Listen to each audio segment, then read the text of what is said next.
mean, I wish we were in Ohio because I can do this in obviously Missouri. Is to do a thermal drone. Absolutely, thermal drone would be the best. No brainer. Like, no brainer. Let me stop you right there. You don't wish you were in Ohio. Everything else about it is awful. Yeah.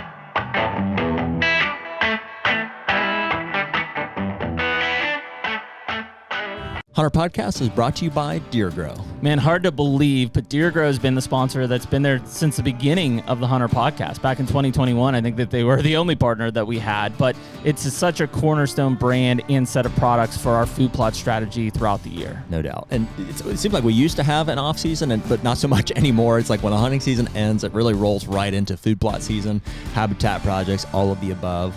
And the Plot Start and Plot Boost have been there since the very beginning. That's a cornerstone for all of our plots. The Plot Start goes on at the beginning, Plot Boost goes on midway through.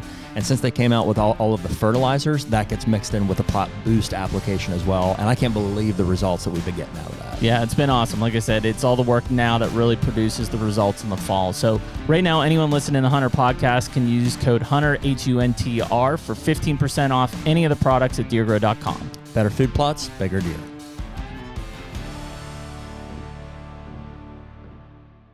And we're back. Hey, HUNTR Podcast, episode 277, as Nick continues to keep us in line. going up on a Friday. Yeah. So we're pretty real time. This week kind of flew by, didn't it? Yeah, we're filming this on Friday the 3rd. This is actually going up next Thursday. So, the 9th, I think. A little bit of anxiety tied to dates in deer season, isn't there? You're like, what days am I behind? I'm okay. Okay. Well, it's we're good. Like, it's the 3rd. We're in the season, so now it's like every day that goes by is one less in the season. One less. That's what it is. That's the feeling. Yeah. And especially because, dude, I don't know what it is. Like October always seems to go so fast. I mean, we wait for it all year, but then it's like, before we know it, it's like mid-October. This is dropping on October 9th. It's like we're going after it at this point. Well, what it is when you boil it down, from 30 days to, okay, how many good weather days do you have? How many, post-front days do you have? Not many. Not many. Let's say that takes you to 10 at the very most. 5 to 10, good weather days. Then boil it down to the right wind days with the right sets on the right patterns. You're trying to pair it all up. Dude, if you can get one or two of those to align every year, I mean, especially if you really talk about something. Early bow season versus gun season versus late season. I mean, for most people, including myself, like late season is usually difficult because most of my farms run out of food or don't have food in the late season. Mm-hmm. So it's like, October to mid-November is the go time. Then it's like gun season time frame. Then it really starts to get struggle bus as I get to the late season in most of my places, especially in a year like this where we've been under drought. We didn't even really talk about like the November strategy until yesterday. You and I briefly were like, what do these dates look like? And you're like, oh yeah, boom, boom, boom. Okay, we'll work around that. And yeah, we're just going to, make it happen as much as we can. All I know is I'm going to be in the woods as much as I can. So that's all you can do. Do your part. Hey, thank you guys for being here. Whether you're listening on YouTube, Spotify, or Apple Podcasts, appreciate you tuning in. We drop these episodes every Tuesday and Thursday nights at 6 p.m. Eastern Time. You can give us a like, follow, subscribe on any of those channels, and it should notify you as to when the episodes are up. If you've written us on Instagram DM or the website, those are the two that we check the most frequently. We really do, sincerely appreciate you guys reaching out. I've saw a lot of comments here recently from the Temptation and Elk Camp. Guys wanting to getting there. Congratulate us on how we did that and stuff. That was pretty cool. We have some merch on the website, on the HUNTR website. It's wearehunter.com. You guys can check that out, and you can use code HUNTR, HUNTR, on any of our partners' websites for a discount in some way, shape, or form. That's it. And other than that, here we go. So yeah, it's this is dropping on October 9th. We are past the cold front. The really nice thing is like we've been. September was kind of rough. You said, right there, opening day of Ohio, we had that little front come through, which was really nice. Had some shooters up on foot. I'm 3 for 3. Every time I've hunted so far this year, I've seen a shooter. Yeah, that's pretty awesome. And now we've got this first, and it's a big one. And 2 of them, we shot them. Yeah, that's true. We've got a 20-degree temperature swing coming here. Big one, yeah. The week that this is dropping. And so, yeah, I mean, those are what you're looking for. That's what you live for as a bow hunter, especially in October into November, is those cold fronts coming through and clearing out and hunting scrapes and just being in the woods. It's exciting, too, just this time of year to see bucks, settling into some fall patterns. We've seen that 8 in Illinois. Yep. He looks He looks really good, settling in. There's a couple new ones, I think, showing up here and there. I had that 6 or 7 year old show up in Ohio. I thought he was dead. I haven't seen that deer. I think November 15th last year was when I got pictures of that deer, and he's a homebody, and so when he didn't show back up, I assumed, especially when it's November 15th, like he's dead. Like somebody shot him on the neighbor or the public land or whatever. And then lo and behold, last night, there he is on his normal scrape, popped back up for the first time, and whether he's been on the property and you just aren't getting pictures of him or you're talking whatever. about being down there in the next couple of weeks. Yeah. I won't get down the week this is dropping. I won't, because I've got that 100-mile race this weekend coming up, but, okay. This in 2 days? No, next weekend. Okay. Yeah, next weekend. And then, but that next weekend, yes. Next week I will. I'm going to go down. Weather dependent, right? Yeah. But I'll make a move on them for sure. Yeah. Spend a couple days and hunt them, that mid-October period. So he'll make a mistake. We were looking at that screen or that video, daylight, October 26th, him coming in and crushing that scrape. So got a good beat on where he's at. And yeah, I'm sure there'll be some others that show up that have been MIA here for a while. Yep. So, but yeah, it's just that time of year. I thought it was cool, a podcast or two before this. We were talking with Bomar about a lot of the acorns for most of us dropping early, and that kind of shifting that lull in camera activity up because of that early acorn drop.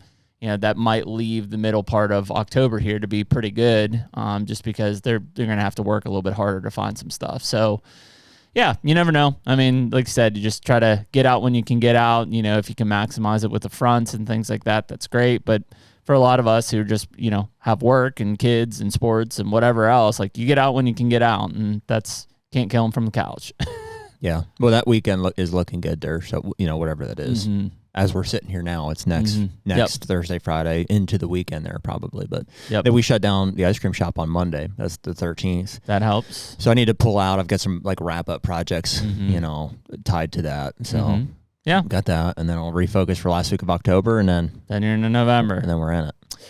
Well, we got a cool guest today. In fact, we were going to get him yesterday, and then we rescheduled, and I think it works out for the best today. We're fresh, ready to rock this morning. But we've got Gregg Ritz on. So Hunt Masters, the new CEO and owner of Thompson Center Arms, bringing that back out of things. So really excited to talk to Greg. Just killed a giant elk in Pennsylvania. Yep. It was funny. I was looking through our Pennsylvanias, and it's celebrity hunter draws rare elk tag. Yeah, it's funny. You see the news articles, you're like, yeah, it's Greg. Yeah, he's coming out to shoot a bull. So that'll be cool to talk about. But, celebrity hunter. But yeah, I mean, we're in it at October. We're thinking deer. I know Greg said he's about to go on a moose hunt too.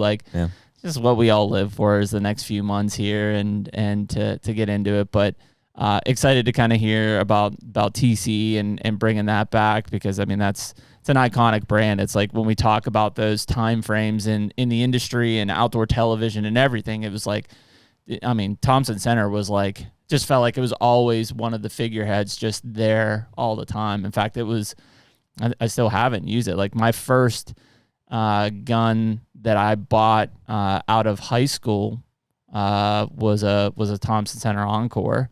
And I still use that inline muzzleloader for any of the inline muzzleloader seasons now, and swap the barrels and everything, So, yeah, it's cool to think about that iconic brand coming back around. I think it's really good timing for that. So, right on. Anyways, let's bring in Greg. Greg, appreciate you coming on this morning, man. Good morning. Yeah, it's awesome on a Friday, right? It was about 40 degrees here in New Hampshire, and leaves are turning colors, and I figured, what a great day to talk about deer and elk hunting. Oh, man, how it was. I walked outside this morning, the last couple mornings at least, and I'm just it's here. I can feel it now. Yeah, no doubt. I mean, obviously, all of our feeds are filled up with people already tagging great bucks, and I feel strange, we're at the end of elk season, right? Everybody industry-wise transitions to whitetails now. October 1st. Especially that first cold front that comes in, it's okay, we're done with mule deer, we're done with elk, we're done with adventure hunting. Let's just talk whitetails. Yeah. That's how somebody commented on our last podcast. We were talking about, we were talking to Lukoski about elk in Montana and stuff. And they're like, all right, boys, let's just start talking about whitetails now. Yeah. That is part of the, I think, anxiety I mentioned there that comes with October too. It's like, did the feed start filling up? You're like, holy cow, has everyone killed already except like on opening day? That's what it feels like sometimes, isn't it? Well, I mean, we're so efficient at killing right now. I mean, it's because we spend 365 years doing it, right? It's not the week before we start scouting. It's not like the day before we go to the gun range. It's like we live it all year long now. Yep. That like we know what, like like right now, if I had decided to go shoot my number one target buck in Illinois, I mean, I could have him dead this weekend. Wow. Like not even like I know where he's at. He's doing the same thing, smashing the same trees, right? Making the same scrapes.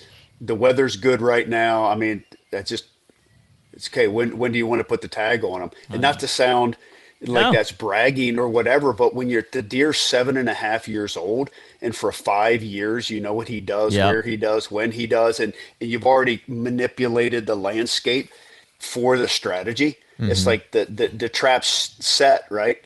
When are we just gonna, press the button, because we hunt differently now, right? We don't spend as much time in the stand as we do on all the other aspects of it. Agree. Well, and I think that's a tough thing for a lot of people to get, especially if like, we've all been there, like you start out hunting public land or whatever, but when you get into whether you're leasing or you're owning, and we talk about it on here all the time, like we love the management aspect of it and the manipulation and the building and the creating side of things.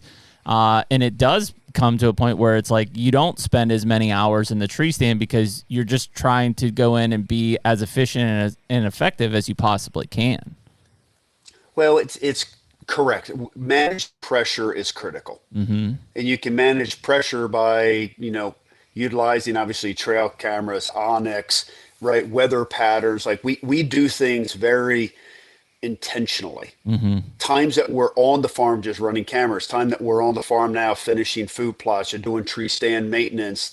And really that starts in first part of August. We manage time frames on the property, and then when they go hard horn, then that window shrinks when your activity levels, and then when hunting season starts, it shrinks again. Right. Because you don't want to influence or educate the deer that would push him onto the neighbors or let him know he's being hunted.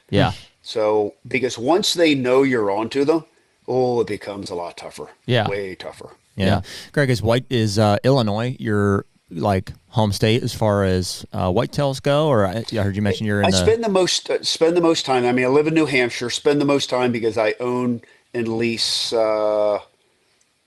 about 5,000 acres in Illinois on several farms, several counties. But Iowa, Kansas, Missouri, and Ohio, I lease ground or own ground in all those states. Wow. And it's because it's all drivable, right? And going back to the whole pressure conversation, I don't bury in on one piece of property.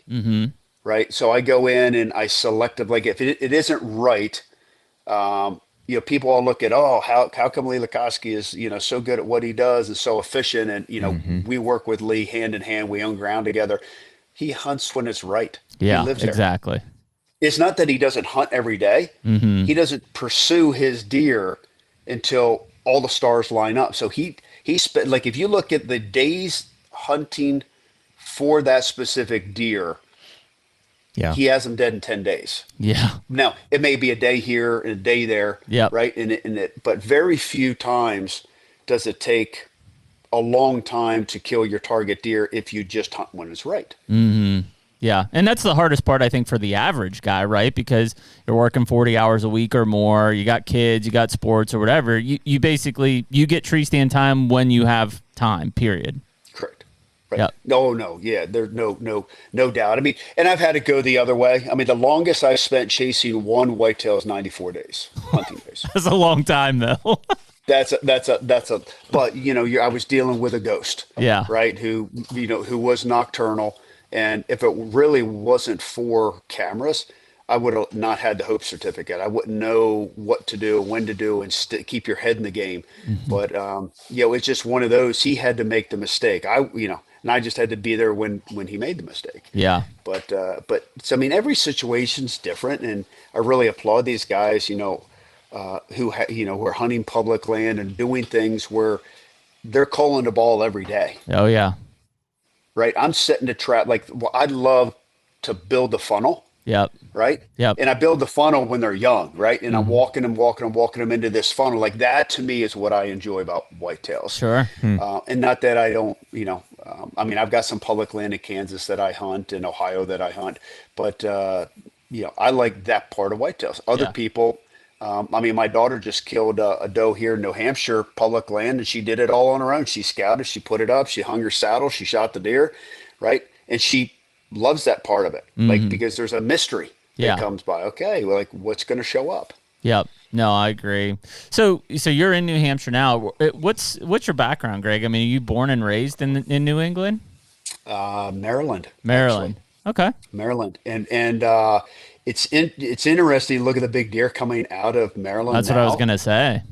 compared. So I grew up hunting whitetails and sitka deer Yep. on the eastern shore of Maryland, and then I would spend normally about 10 days a year in Virginia and George Washington National Forest, million acres of public land. That's how I grew up. Yep. Big I mountains. grew up big mountains. I grew up public land, big timber, and it wasn't until I leased some ground in Ohio and then Kentucky. I'm like, oh, agricultural fields? What are these? Oh, this Yeah. makes it a whole lot easier. There's a big difference. Yeah. Major, but it's fun having experienced all of it and to know what I do. I mean, there's some people who wouldn't know what to do if you didn't have a corn or soybean fields. I know you guys like to hunt in Ohio. Yeah. I mean, you're hunting small woodlots there. Yeah. Yep. Well, Yeah. it's interesting actually in Ohio, like how much it changes. Like, so where I'm at, yeah, it's really small. I describe it like, feels like you're trout fishing a small stream. It's like, there's no question they're bedding in this little timber block and it accesses everything. But a few miles away from us, one of my buddies is like, it is big timber. And so they're hunting just exclusively timber ridges and all that kind of stuff. We just happen to be right on that transition line. But the whole southern half of the state Yeah, is like I'm in big timber stuff. southeast Ohio for my farm, and like it's there's some cattle pasture and stuff, but I mean it's just big timber after big timber around there. But that's what I like. I mean, that's my properties in East Central Kentucky are the same way. Like I hunt big timber, and it's funny because like you have those conversations of like, for me, it's like I don't have a lot of open ground, which means I have limitations on food that I can get in, but I've got cover everywhere, and like I've got a lot of bedding, versus some of these areas where it's like there's a 5-acre block, those deer are in their bedding and they're surrounded by food all around them. Like it's just different strategies and different aspects that you've got to look at of how you're approaching those farms. Well, you're right. So I went to school at Ohio Wesleyan in Delaware, Ohio, Yep. north of Columbus. My dad grew up in Cincinnati, Ohio, and they had a small little farm, couple 100-acre farm, in Hillsboro, Ohio. So in that southern section of Ohio. And then when I was a sales rep, Ohio was part of my territory. I lived in Fairfield, Ohio, just north of Cincinnati. Yep. And so that whole area, like you said, on the southeast section, that public land, that's where I hunted.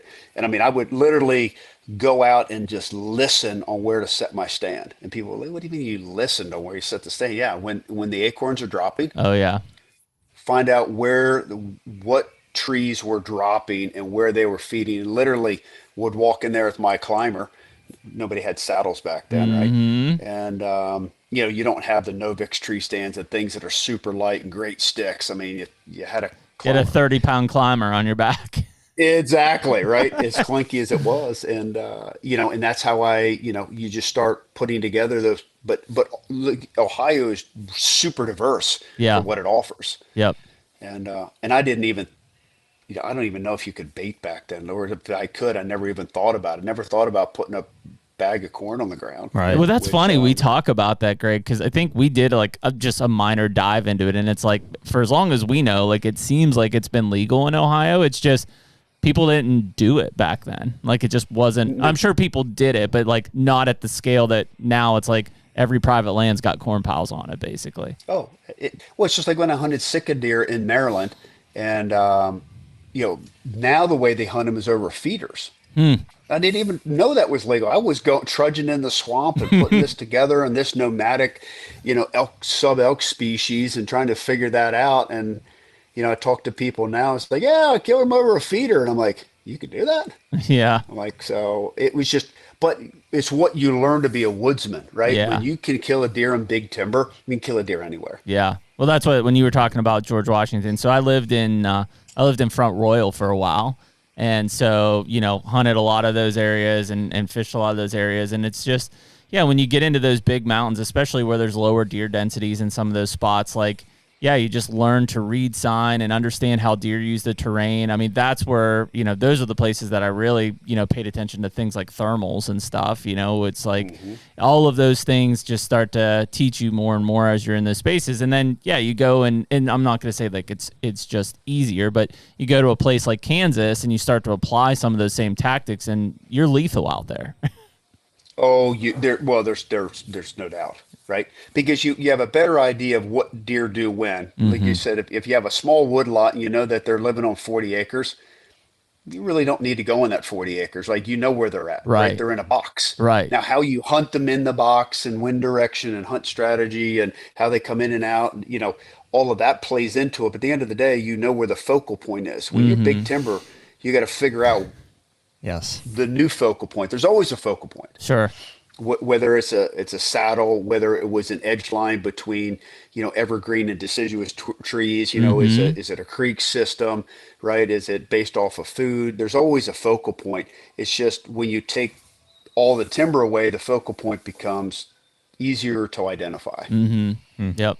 Absolutely. So, Greg, did you, I mentioned your family owned some farms and stuff growing up. Did you grow up in a hunting family, or like who would you say was your influence to start? No. So my next door neighbor was a huge hunter. Cool. And my parents, so we moved, when I was 10 years old, we kind of moved to the country, if you will, basically from the suburban walk to school, leave it to beaver neighborhood to out in the country. And there was a reservoir called Liberty Reservoir that was 3,500 acres, bow hunting only. But now remember, this is 40 years ago. Yeah. Okay. Nobody bow hunted 40 years ago, or not many people bow hunted 40 years ago, right? The Baker tree stand just came out, for God's sake, right? Tree bark camo just hit the marketplace. And, Bill Jordan was just coming up with real tree patterns. But, so, I had 3,500 public acres. I walked across the street and hunted. I remember the first trail timer was a piece of string. That literally the deer broke and it just told you a time that something came through there. Something came through. Yeah. But Greg, is that in Maryland or New Hampshire? It's in Maryland. Okay. It's in Maryland. Yeah. And then, but my next door neighbor, so he lived across the street, so he got me into hunting because you're a kid in the country with this resource, and I love the outdoors and love to shoot, and then. From there, joined a hunt club with him and won the sick of deer, and he's the one who took me to Virginia. So, having that mentor, we all need a mentor in hunting. Sure. Everybody needs a mentor, whether it's a family, a friend, what have you. It helps you understand and appreciate the process.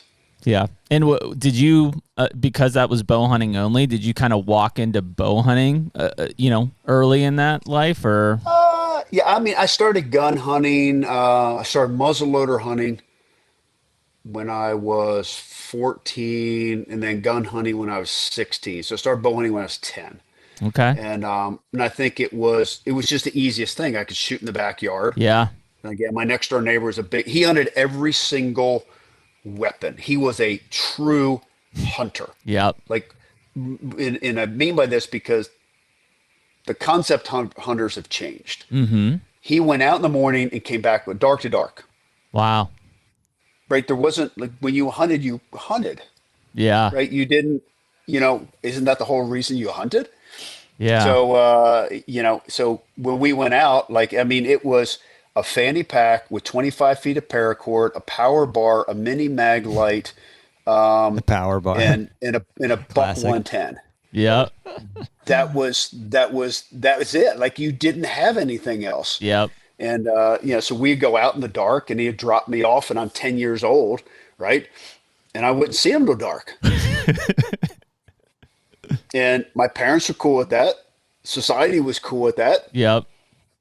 Maybe, we had relocated and I'd see him at lunchtime. Maybe, hey, let's go, go over to this ridge here, or change spots. So other than that, you just sat in the spot all day. And I was perfectly happy, Yeah. right? Never, you don't know differently. And getting my 3 girls into hunting is different because now is, do you have snacks? Are we going to the grizzly blind? And you make sure you have your power bank to keep your phone charged, right? It's Yeah. a different level of engagement. Yep. And, and then just the 20 selfies that get taken throughout the day. But hey, as long as they enjoy it, Sure. that's all that matters to me. Yeah. Yeah, it's just a change in the times. I mean, for sure, simpler times back then, and you'd like to hope that everybody still appreciates being out in the woods and can take in that just being out there and away from stuff. But yeah, things like electronics and everything else distract from it for sure. Versus like, growing up, being in a tree from dark to dark, you just, I don't know, watch squirrels or leaves fall or acorns drop. Like, there was no other distractions. No. It's, my kids will tell you there's always, the little dad sayings, right? The things that you try to teach and instill in them. And they laugh. So if you were to ask them right now, what are the 2 most important words in life? Because I hear it every day or every week at least. And it's pay attention. Mm-hmm. Yeah. Pay attention. Yeah. And that whole, and so and I learned that from being in the woods, right? What are the squirrels doing? Why are the leaves dropping? What trees are dropping? So when you start like getting attuned to what's going on in your environment, it gives you more data points to put the understanding of how nature's in a rhythm, right? Yeah. She's always in a cycle, and everything works together. And once you start understanding those cues, it just makes you understand, how to, be a better hunter. I wouldn't say I'm at the level that the trappers are at. To me, they're the true hunters, right? Yeah. When you can make something put their foot in a snare, Yeah. that's like next level type stuff. Yep. Have you done much trapping, Greg? Just with friends, I've trapped with Tom Miranda, I've gone up to Northwest Territory or British Columbia and done some trapping. And then obviously locally, primarily it's coyotes, right? Because we trap every year to just predator management. And it significantly affects our whitetail herd. It's amazing. Really? How many coyotes are out there and just prey on fawns. Have you seen any of Tom's recent stuff? He's like up in Maine doing a bunch of trapping and putting a new video together. It's been pretty cool catching like fishers and pine martens and stuff. Yeah. It's just, it's neat. It feels like a throwback on a lot of the stuff that, he used to do from those original trapping videos and things like that. Interesting. Well, I kind of got into trapping around the same time probably that, we were picking up bow, but maybe first. You know what I mean? I think that was my first. Because you could trap, I believe, before you could hunt from an age standpoint. Yeah, am I right about that? But yeah, I mean, the trapping is a direct translation. I always just thought about it. It's like you're essentially trapping. When you're bow hunting, you just have to be there the whole time. You're the better trap. Yeah. Right. Yeah. So, but understanding those principles, right, are important. And I think I'd love to see trapping come back around, especially for younger kids. It's something to do, something to get them out in the woods, and for sure, and understanding the responsibility of running the trap line and how often and what things do. And then of course there's a big difference between wet trapping and dry ground trapping.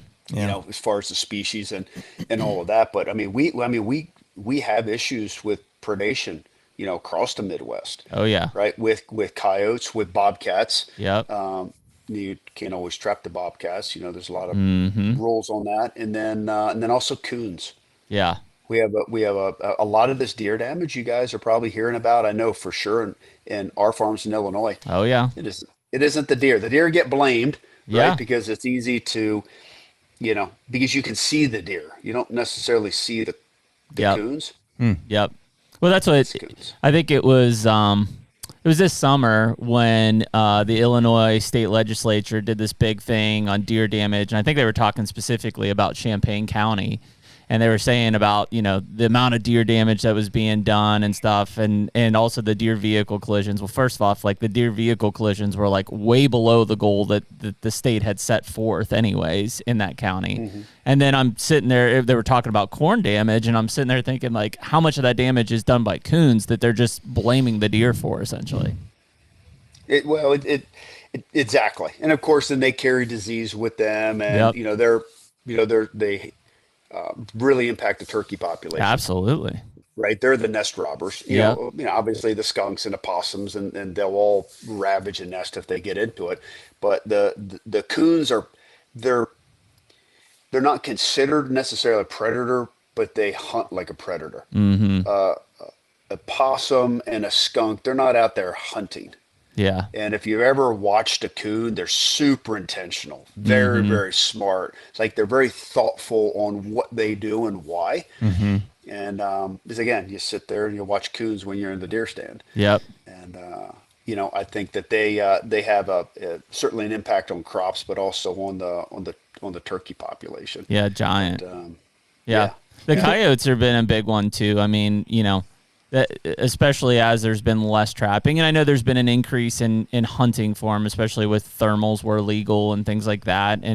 But man, it's just you know, those hunts are just super labor intensive, right? I mean, that's the whole purpose of trapping from an efficiency side, is covering ground and covering area with these trap lines versus, you know, going out and setting up a shoot and, you know, killing one coyote a night on some of these farms.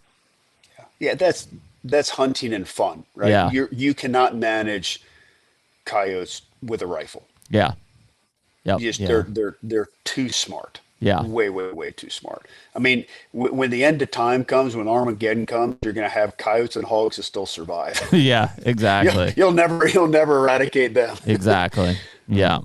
It's hard to find time. I've wanted to for like the past 5 years, like towards the end of November, it's crossed my mind. I'm like, boy, it would be super cool to run a trap line, you know, for coyotes more than anything. It's just like, there's no time. Yeah.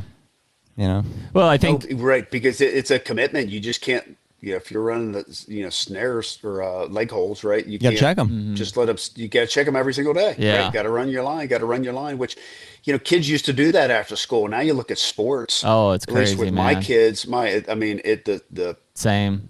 The coaches are insane, right? Every day. If you're not on the field, you're in the weight room, or you're, you know, stretching or doing something else. Kids don't like come home. No. You know, I come home and you know, get a snack, knock my homework out, and then I was out there till dark. Yep. Right? Just doing something. Kids don't just play outside. No, it's sports, it's homework, and then it's dark. Like, you know, day's over, repeat the next day type of thing.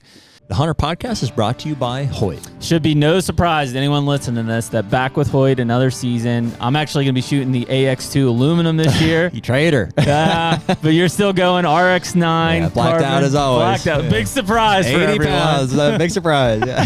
But seriously, man, I mean, it shouldn't be a surprise to anyone. Every year it seems like we get a new Hoyt bow in our hands, and they're always a step above the last and just a step above everybody else. Yeah, they're so consistent, man. Just their processes get better, you know, every year. And we've really been excited about, as we've grown with Hoyt, we've brought some others in with us.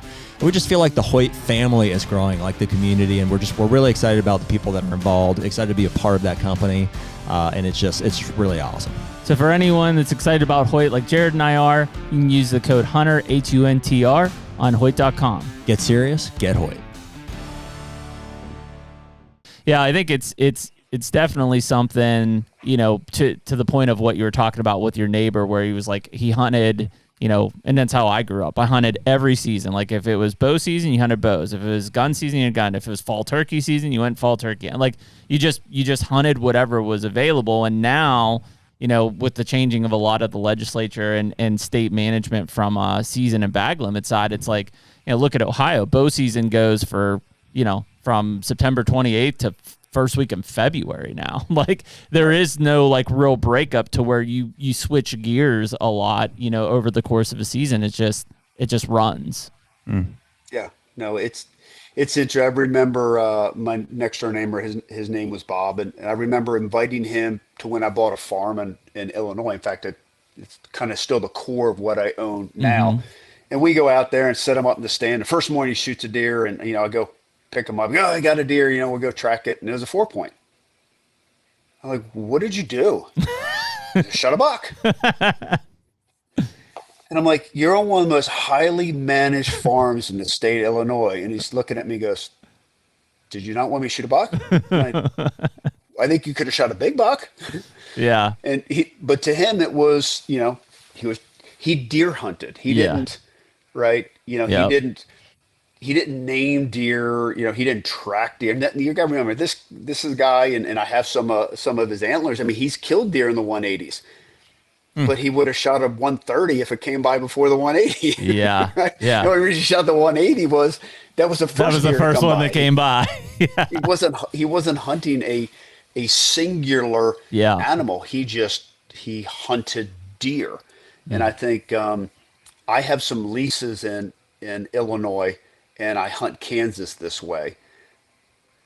I still want that connection to old school hunting. Yeah, that surprise, that feeling of no pressure. Yep.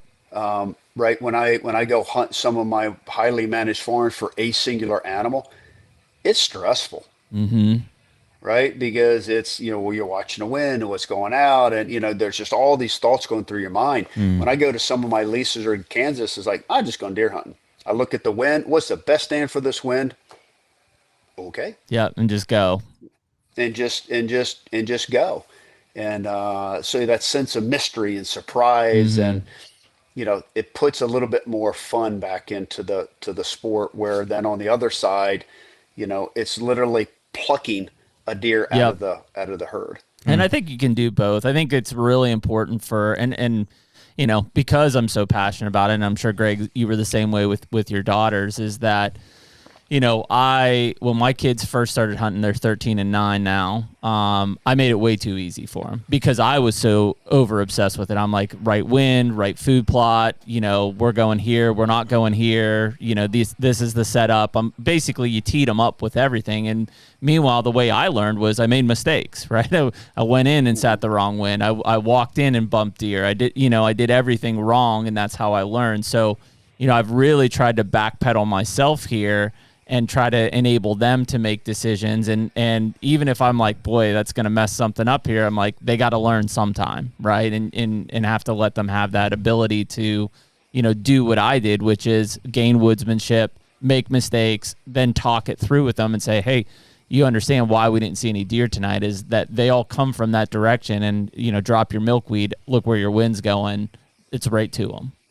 Yeah, no, and I did the same thing with my kids, and then I went a little too far with, okay, we're only, you're on this farm, you can only shoot a deer that's over 5.5 years old, and then all of a sudden, that 1 week they could hunt in the year on the family farm, they didn't shoot anything. Yep. And I'm like, well, what's the value of doing all of this? So then that became, an evolution, and like you say now. I just turn them loose. Yeah. Like, what do you want to go? Where do you want to go? And now with Sydney, my oldest daughter, now that she's doing the public land on her own, right? So she's taking onyxes, she's out scouting, and it's interesting because I see the speed bumps coming. Yeah. And I'm like, oh, she's gonna get it, right? Because it's like she was so excited. Opening day of New Hampshire, which is September 15th, was coming up, and there's a field she'd been watching like 20 deer a night and like 6 bucks, and she had her camera out there, and she's like, "Oh my dad, this first night gonna happen. I got these deer figured out." And I'm like, okay, here we go, right? And then we get to a week before the season. And then she calls me up and just ripping mad. And I'm like, okay, honey, what's wrong? And she goes, somebody put a camera up next to my camera. I'm like, that'll happen.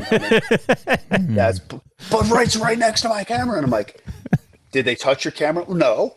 And I'm like, that's public land, honey. Yeah. So that was the week before, right? And then, she goes to hunt, and she goes, there's already a car parked there. And I'm like, yep. Okay.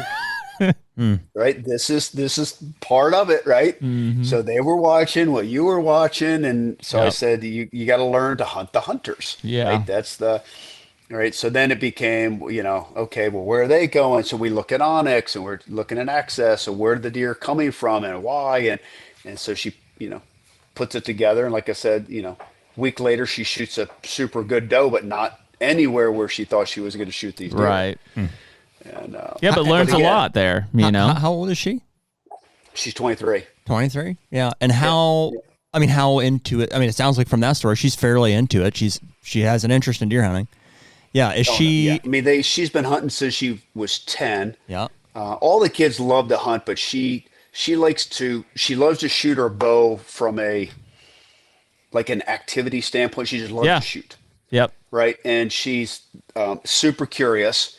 And so turkey season this year was like a big tipping point where she was running around on public land, calling, trying this and that, and driving around.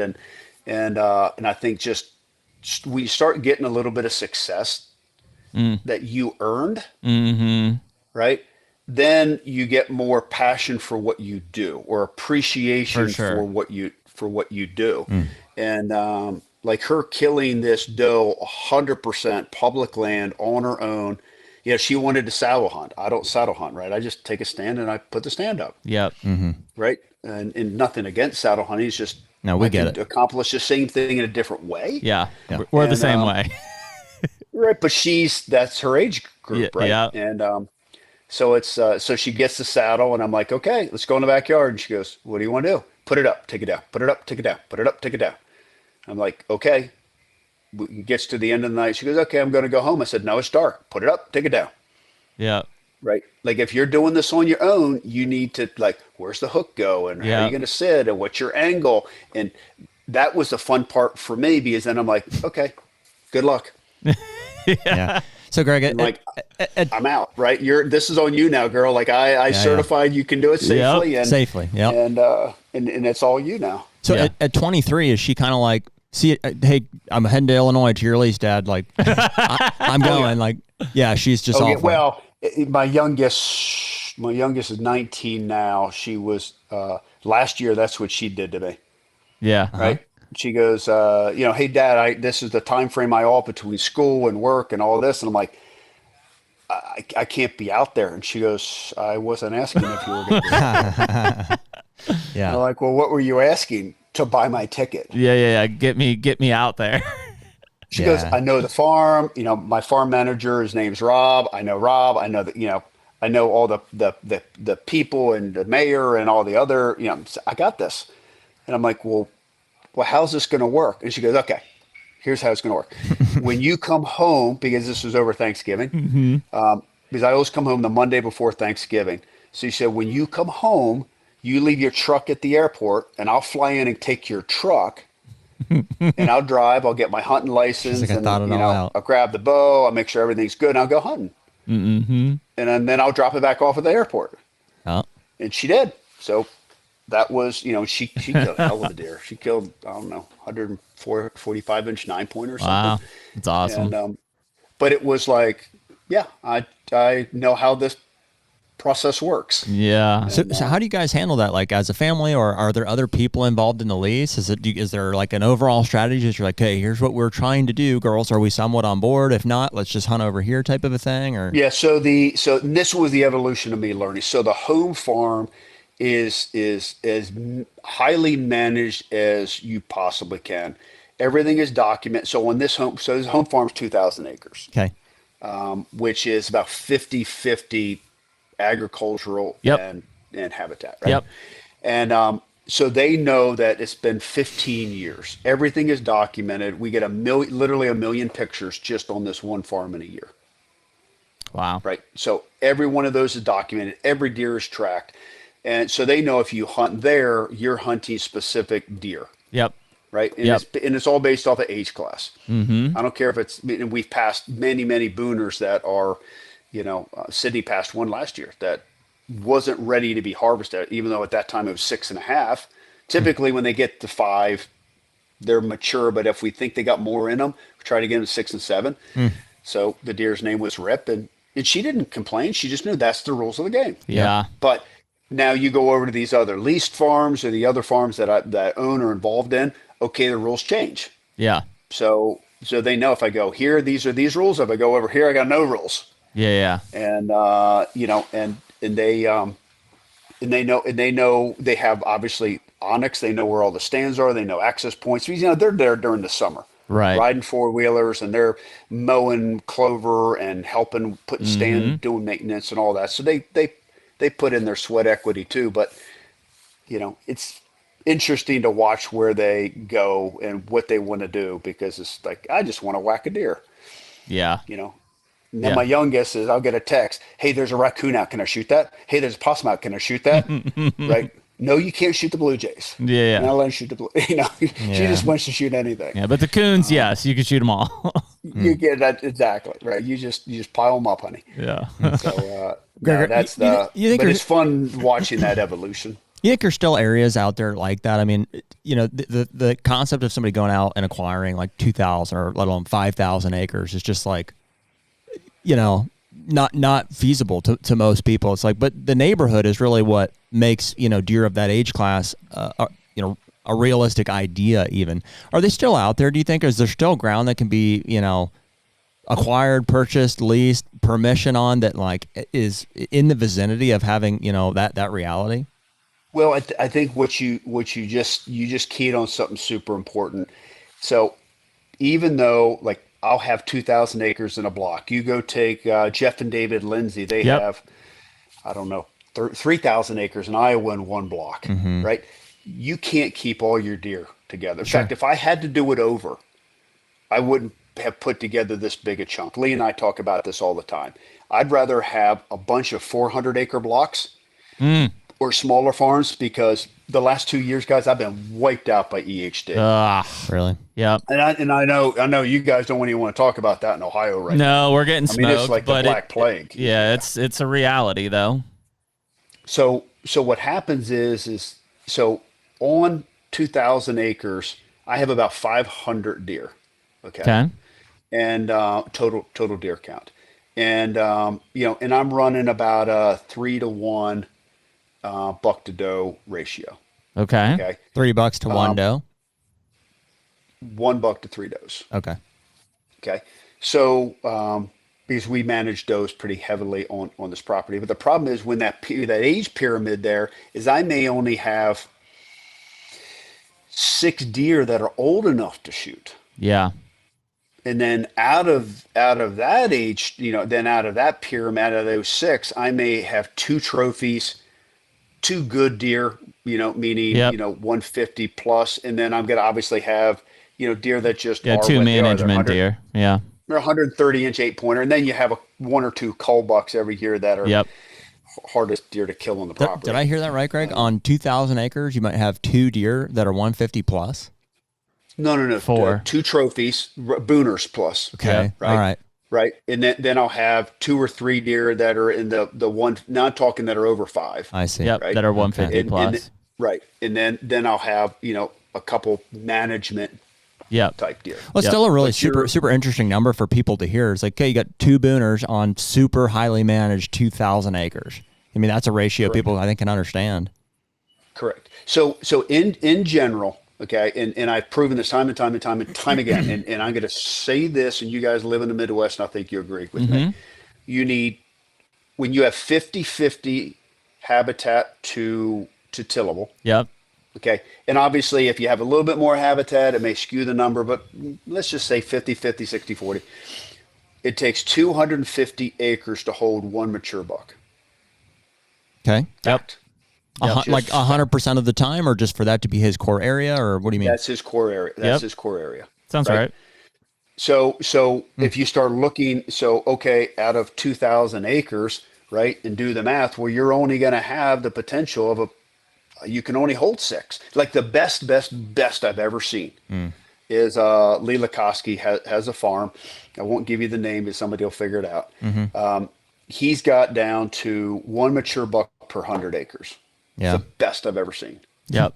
And it's because of how the habitat is, the intense management with food cover water, right? How he manages to like it's, all, and of course you can feed in Iowa, right? Right. Not in the season, but external. Yep. So when you put all the perfect pieces together, and the deer socially are okay Yeah, that's the with big one one. another, Yeah, right? Because there are some social aspects absolutely. that go along with that.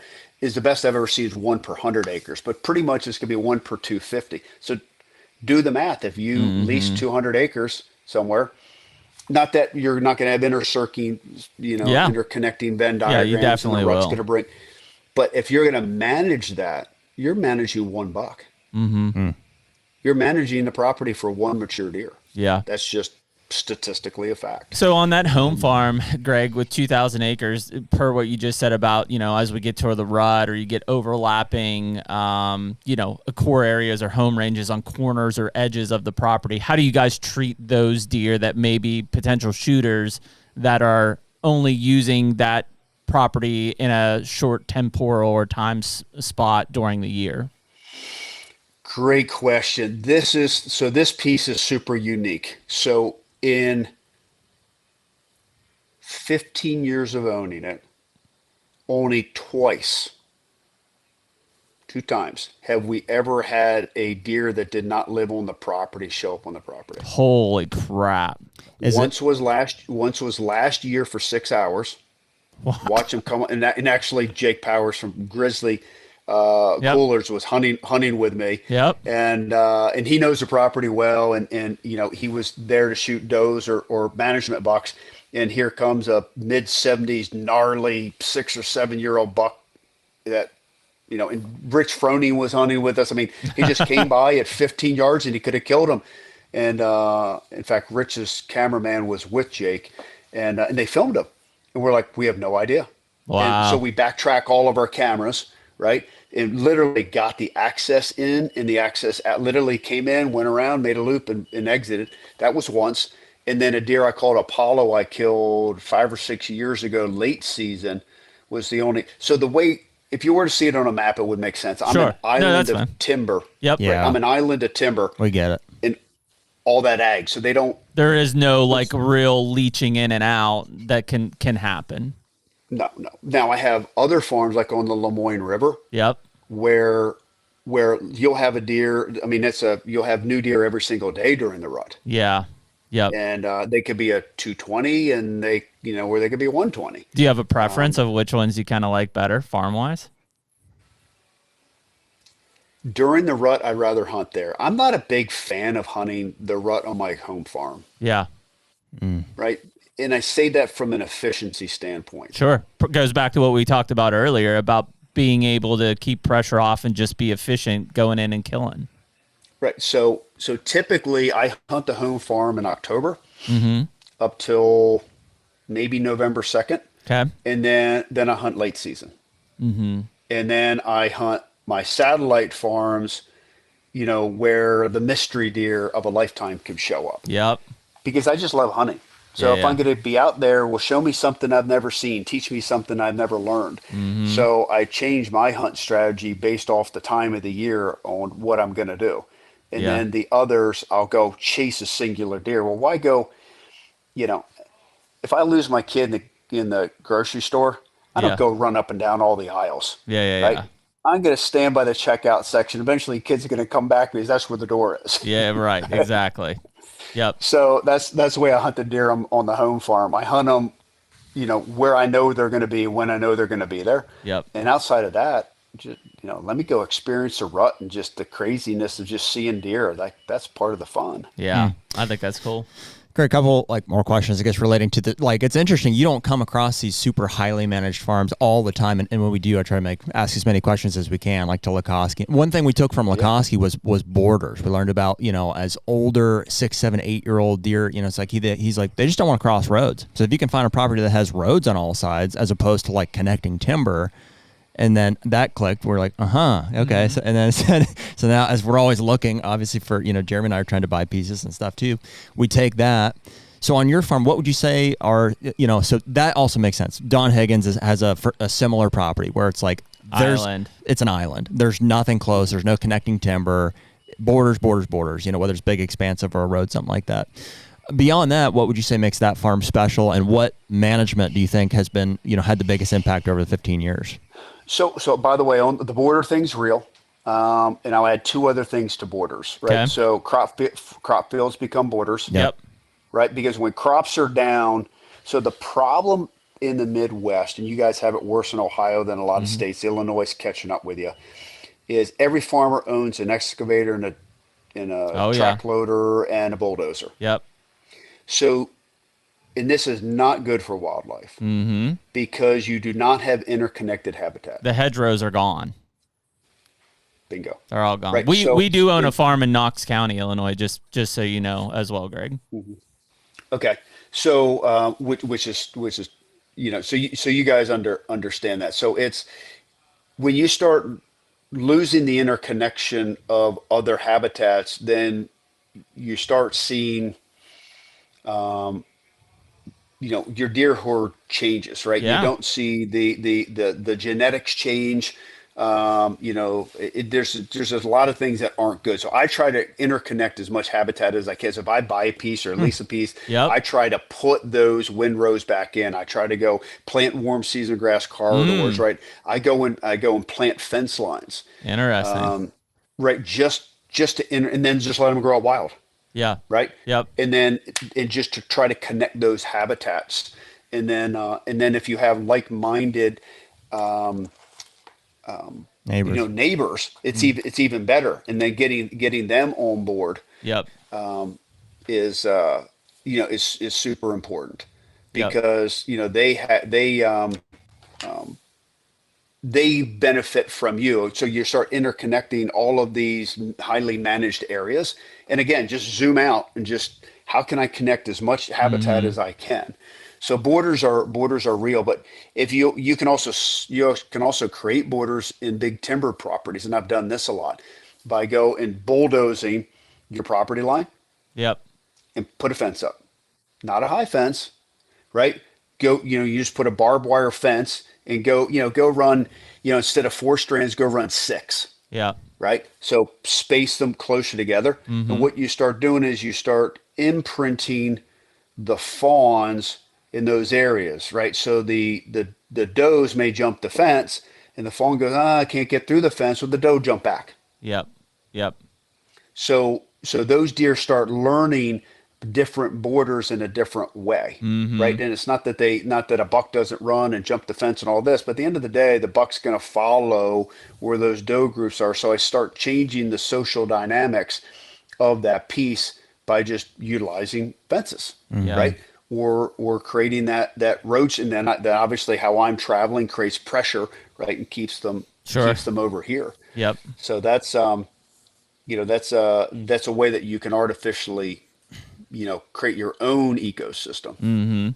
Yeah, I think the thing that we've seen in our place in Illinois, and for context, it's smaller. It's only 140 acres, but even when we're talking to our neighbors or getting intel from neighbors that are surrounding us, ultimately we end up in a position where it's like, we're literally across the road from some of these parcels, and we don't have the deer that they have on camera, and they don't have the deer that we have on camera. And it's like, we're talking hundreds of yards of separation, right? And maybe it's a road in some cases. Maybe Same thing it's across a an river. ag field. Yeah, I mean, just Yeah. speaking to your ag fields, our borders too. Yeah, it's amazing. It's like, I know for a fact there's a deer in a ditch right across an ag field, and he just never comes across. Just doesn't do it. Yeah, just doesn't do it, And so it's wild when you kind of look at those borders and you think like, it's nothing. He could cross that field in 15 seconds if he wanted to. And he doesn't do it for whatever reason. Well, or they change, right? I had a deer we called Badger. He was 5.5 years old. He was 177 inches, and another piece. We have a sheds. Lived his whole life, grew up on me, born on me, and then he got in a massive fight with somebody, and then got a big cyst on his side, right? And then so that was November 6th. We almost killed him, and then he went missing. Don't know, just flat disappeared. And so we just thought he died. Yeah. Right. And then, so then the next year, so he was 5. Next year he shows up. We had like 2 pictures of him.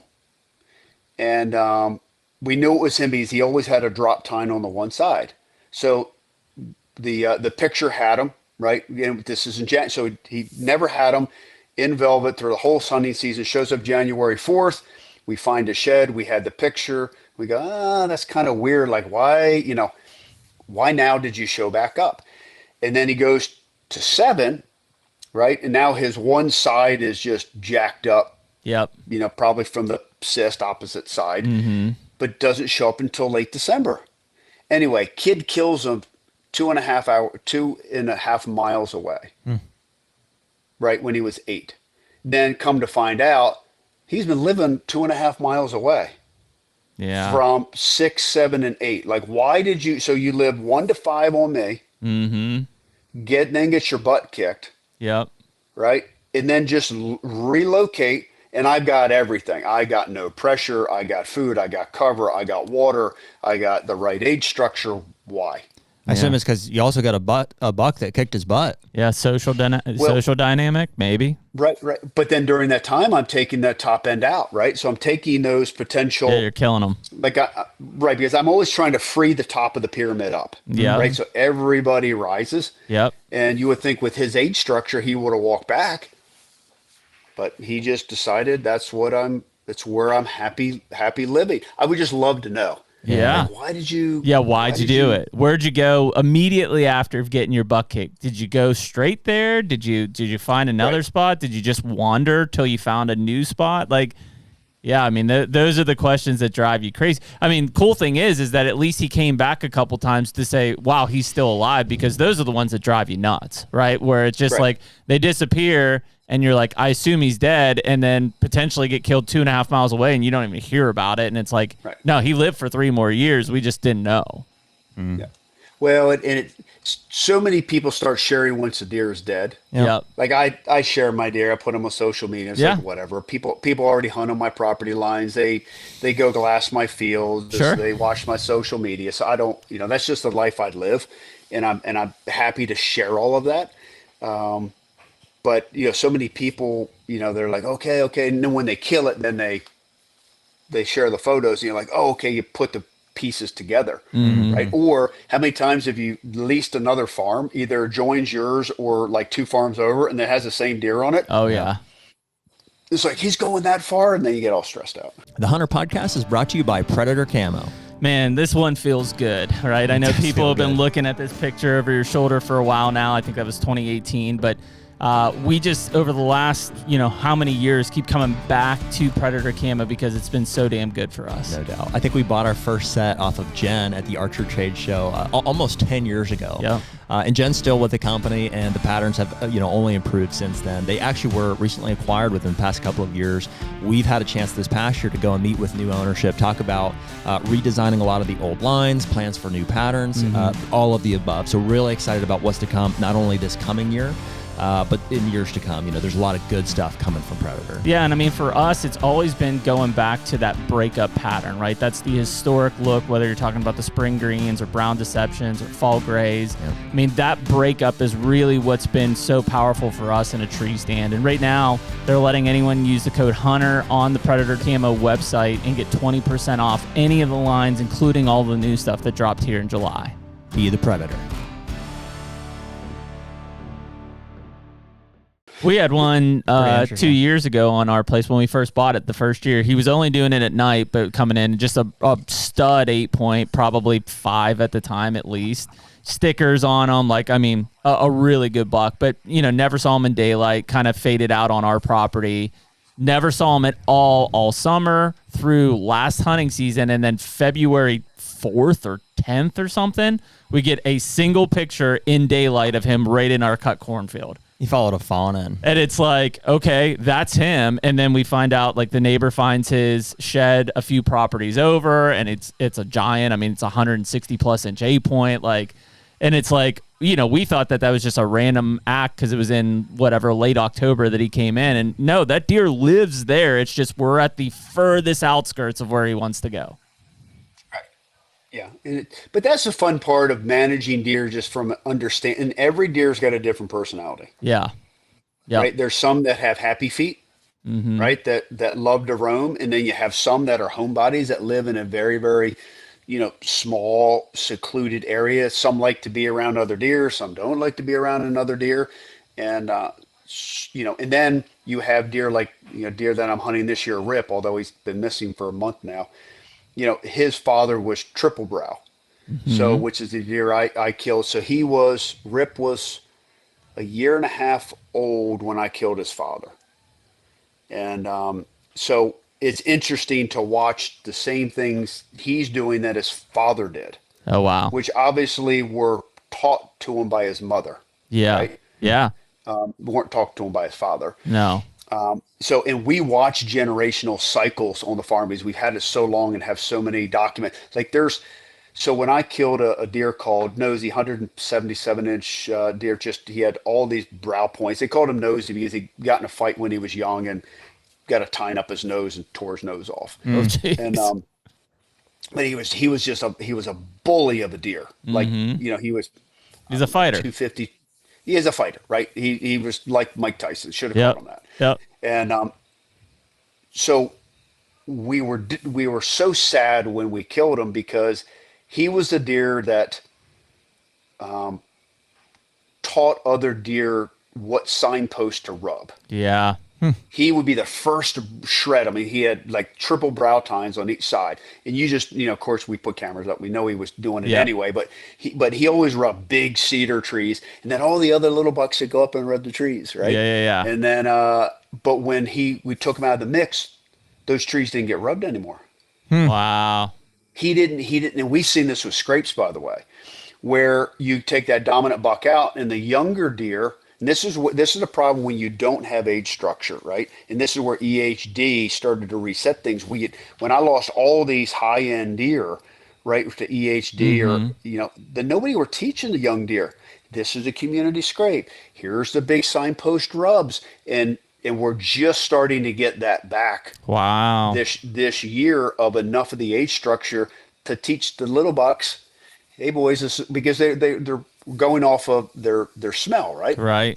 So they're putting their scent glands. Well, if you don't have that age class teaching them, they don't know what to do. They run around the woods like, what do I do? Wow. I'm going to paw the ground here, right? As opposed to the big community Yeah. scrapes and rubs. I'm sure you guys see that. Yeah. Greg, how do you nail down? I'm sure some of it is guesswork, but as far as like the generational, like father son, it's just based on the antler characteristics. You say, hey, pretty confidently, we would say that's so and so, son of so and so. Oh, it's very, yeah. So unfortunately, we had our next door neighbor killed. So, we had a deer early on when I first bought the farm called Curly, and then his son was a mule deer buck. Just he had double split twos until later in life, and then he had a son, and then his son was just killed. He was a 160-year-old 4-year-old last year, and I was really telling the neighbors, "Don't shoot this deer, don't shoot this deer." Like, so I know for sure all three generations were identical. Yep. The shape of the rack, the shape of the brow tines, where they lived, and how. So you put all those pieces together. There's not even a question. I wish we had a DNA Yeah. checking like we have for humans, right? 23andMe or Don't whatever. They those do. things I mean, that test. number one, you got to have the deer dead, right? But you could pull those, and they do it in the pen side of things, like in the breeding side. Like you could send it off for a lineage type mapping. Oh, that'd be cool to start. You should definitely do that. Yeah, with Yeah, how I could- closed in your population is, for sure. Because what I really want to know is, I mean, 72% of the genetics are passed through from the female, Mm-hmm. right? Mm-hmm. Not the male. Is it because, the father bred the same female? So did that female go from this father to create that, or was the father's genes just dominant enough in that Sure. tree where he had, there were three mothers involved for three different generations, right? Yeah. Or did the doe live long enough and then she dropped three fawns over that time period, You're right. right? That had the same genetics. Like, Yeah. what's the gene mapping look like? That to me would be cool to know from a wild herd perspective. Well, what's your doe management look like on that place? So again, I try not to let it go over 3-1. Yep. Like 2-1 would be great, a little bit tough to do. Yep. Don't want it to go over 3-1. So once we understand the buck to doe ratio, and then the total deer density, because we also know how many deer we can hold on the property. Mm-hmm. And it is pretty easy to determine, right, between trail cameras and browse Yep. lines Yep. and deer Absolutely. sightings. I mean, I wish we were in Ohio, because I can do this in obviously Missouri, is to do Drone. a thermal drone. Thermal drone would Absolutely. be the best. No Like, brainer. no Let me, brainer. let me stop you right there. You don't wish you were in Ohio. Everything else about it is awful. Yeah. Because at least I could quantify it. Absolutely. It would be neat to do. So we just got to go old school to quantify that. So it varies. So we went through EHD. So those harvest numbers have gone down to 10 or 15. Yep. And in other years, they've been north of 30. Yeah. Yep. Well, that's what I say that for a couple of reasons, just to see how you're balancing it, knowing that you're kind of on your own island there, but also from what we're talking about is, and I can't remember if it's like, I think it's called DNA Solutions is the company. Somebody could correct me on that, but that's from the line breeding side for the ranch and pen deer. But I'm sure you could take samples. Like usually it's an ear punch. Like you just punch the hole out on the ear, and then you would label it and you would send it in, and then like you could build like, a fairly good hierarchy of like, oh, this doe, was linked to this buck, or this buck was linked to this buck. Well, especially when you're shooting the does, that would tell you. Exactly. Because that's the biggest question, right? When you're managing does, it's like, how do I know if I'm killing the right doe? Especially from you don't. The guys that don't shoot does, that's why. They're afraid they're going to shoot the doe that is producing those bucks. Mm-hmm.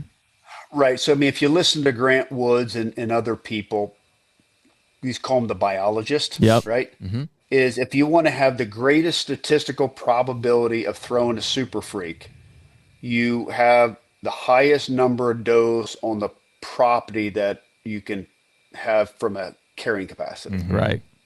Right. Because it's Just you're by pulling a numbers. slot machine. Yep. Right. It's a number game. Yep. But then you get into all the other aspects from social dynamics, Exactly. and Challenges with hunting the carrying property. capacity. Yep. And then of course everybody has this. You guys face this. I have neighbors during gun season. They shoot everything that's brown. Oh yeah, brown is down.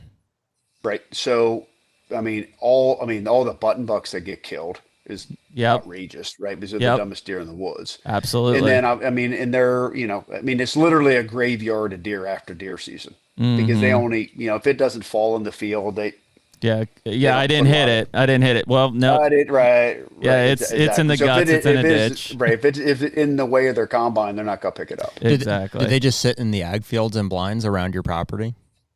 Mm-hmm. That and they drive. They do deer drives. Mm-hmm. So they literally push every top block to bottom. Right. Yep. So they have a rotation. Okay, we sit here in the morning and the evening, and then we drive over here. Yeah. Right. And then this is what Illinois has a 3-day and a 4-day gun season.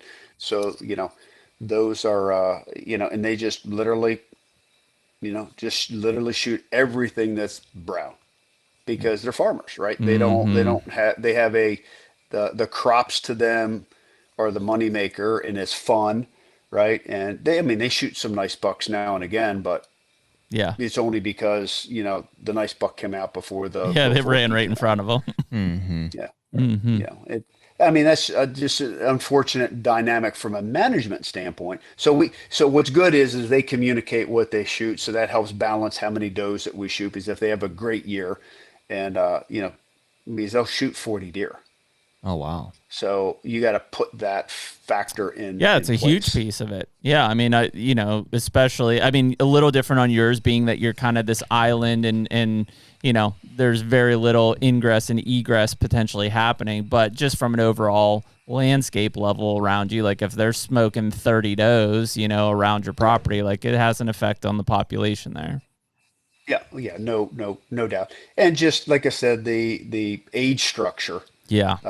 As you start missing a band, getting EHD is probably the biggest culprit than the hunters, where you knock out a whole age class. Oh yeah, and you got this bottleneck now.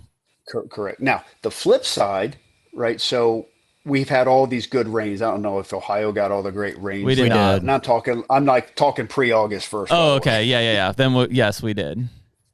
Right. So you had all of these good rains. So my feeling is 5 years from now, all the fawns that were built now. So if you Yep. want to mark this on your calendar, 5 years from now, you'll be like, where did all these giant bucks come from? Yep. And It, it's because they were born during a time when they had optimal nutrition, great weather conditions, right? They got a head start on everything. yep. Because if they start behind, they stay behind their whole life. They never catch up. Absolutely. Yep. Yep. Absolutely. Yeah. And I think, barring any kind of hard times, whether it's EHD or anything, like you should see those start to be reflected in their first and first antler set, especially. Like I bet you see a lot of, 8 and maybe even 10-point type 1-year-old bucks walking around next year in some of these places. Right, 100%. And obviously, we all know spikes can be great bucks. Sure. But if they start off life with everything that they need, optimal nutrition, less stress. So I mean, so for me, EHD the last couple of years, my deer numbers are down. Right. But then this fawn crop now has less to compete, higher nutrition, Yep. less stress. Yep. Like I'm sitting here just going, oh boy, it's going to be phenomenal. There should be some super freaks that come out 5 years from now. But that's 5 years. Yeah. That's a long time. Well, Lukoski even said, post some of those EHD outbreaks in Ohio, it was usually even the next year that some of these, especially good 4-year-olds or 5-year-olds, exploded because of less stress, more resources, more space, whatever you want to say. That they, some of their best 200 class years were years following an EHD year. Well, kind of like a forest fire. Yeah, that's exactly it. Right. Same thing. Look at all the regrowth and how quickly Mother Nature rebounds. Yep. So absolutely. And I think the other effect from that is you do get more shifting of genetics. Yep. Right. Because if you have a really good age class, the 3 and 4-year-olds are being pushed out. Here, if you don't have that hierarchy, well, now they can backfill from other areas, which then bring a different gene set into the area. So I think it has a healthy aspect in that regard. Agree. Greg, like ballpark, how many trail cameras do you guys run on that 2,000 acres? 200. 200. Yeah. And are they all cell cameras for the most part, or? I've run very, very few cell cameras. I don't like cell cameras. Really?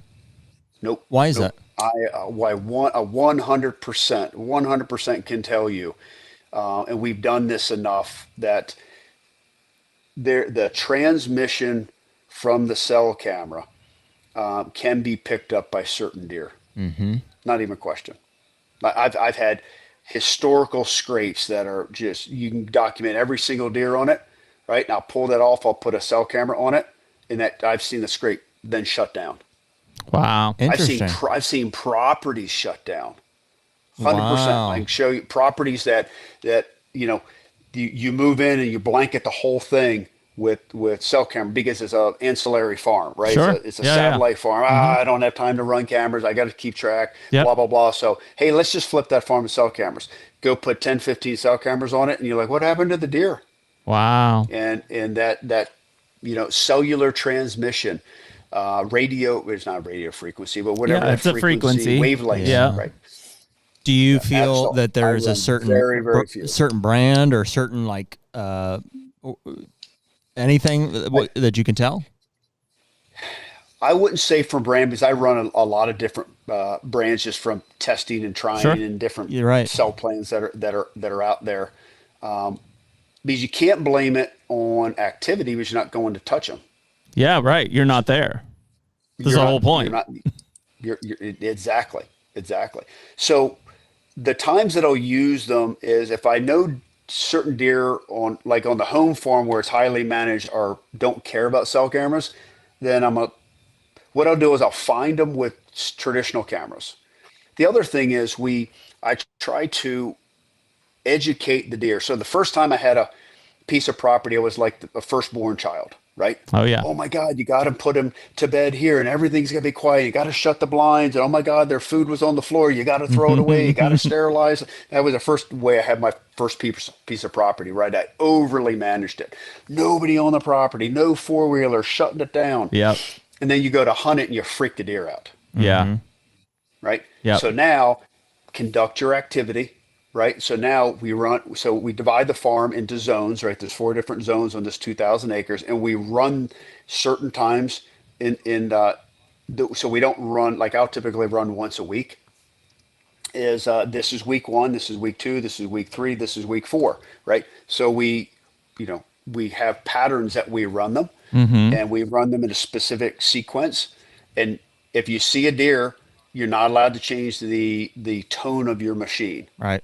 Gotcha. Right. Like don't slow down. You don't slow down. You can look at them all you want as you're driving by. Yeah. Yep. But don't slow down. Don't speed up. Don't see one cross a finger up there and go hammer down. Yeah. Oh, I gotta go see if that. Nope. Do what you do. And all the deer do is they freeze. They may lay down, and then they pick up their activity. It doesn't bother them. And by doing that, it's just like a farmer driving a tractor. They don't. They don't. The deer get used to that activity. Now you get into later season. They live on the food. They're a little bit more sensitive. Then I'll utilize trail cameras a little bit, or cellular trail cameras more, because that food focal source and other deer make the deer more comfortable. Yeah. So I'll get away a little bit more. I know Lakoski's different. He's, Sure. He lives on his phone.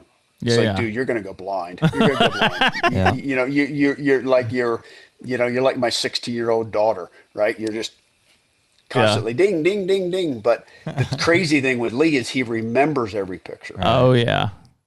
Yeah. And it's me, I'm the opposite. I rather pull a card, segment all my pictures, put them all into buckets, create, he does it in his head. I don't know how he does it. It's amazing. Have you guys had discussions about that with Lee or other people that run more cell cameras about does it affect them, does it not? I have. There's one camp or the other. It's deer, and you guys have probably hunted a lot of states. Deer are different in different states. Oh yeah. Deer in Iowa are very patient. Yeah. Yeah. Very patient. I remember, I've been hunting Iowa. I own ground with Lee and Tiffany. I don't know how many years I've hunted there, 20 years or something.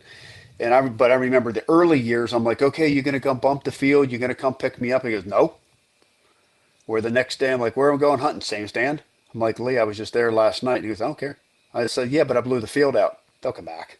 And literally, you can sit there and bump the deer every single night, and they come back, and they don't care. You do that in Illinois, Yeah. No go. once, Right. no go.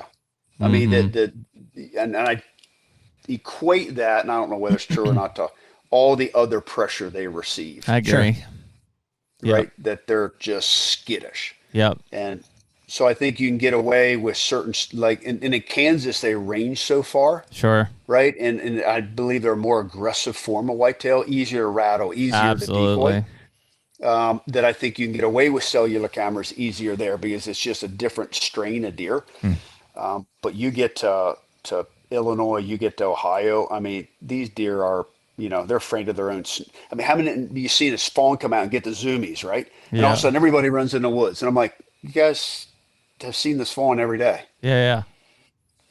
Do you think you can train deer to like tolerate them?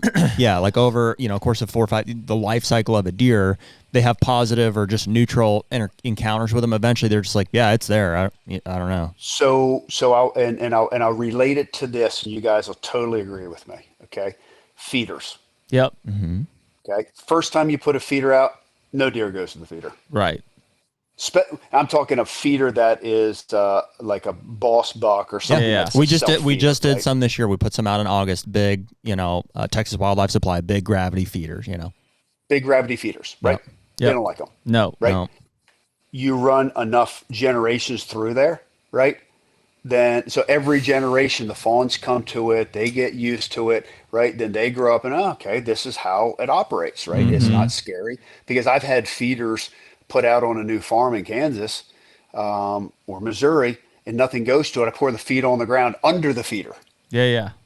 piled up full of deer. They like, I don't know what to do. I got to put my nose in this thing. Right. Yeah. So totally agree with you. Yep. You can, if you put the cell cameras out there, you can habituate them to that, to where it's just, it's normal. Camera's normal, feeder's normal. So people got to remember, when you manage a property, everything you do conditions that deer.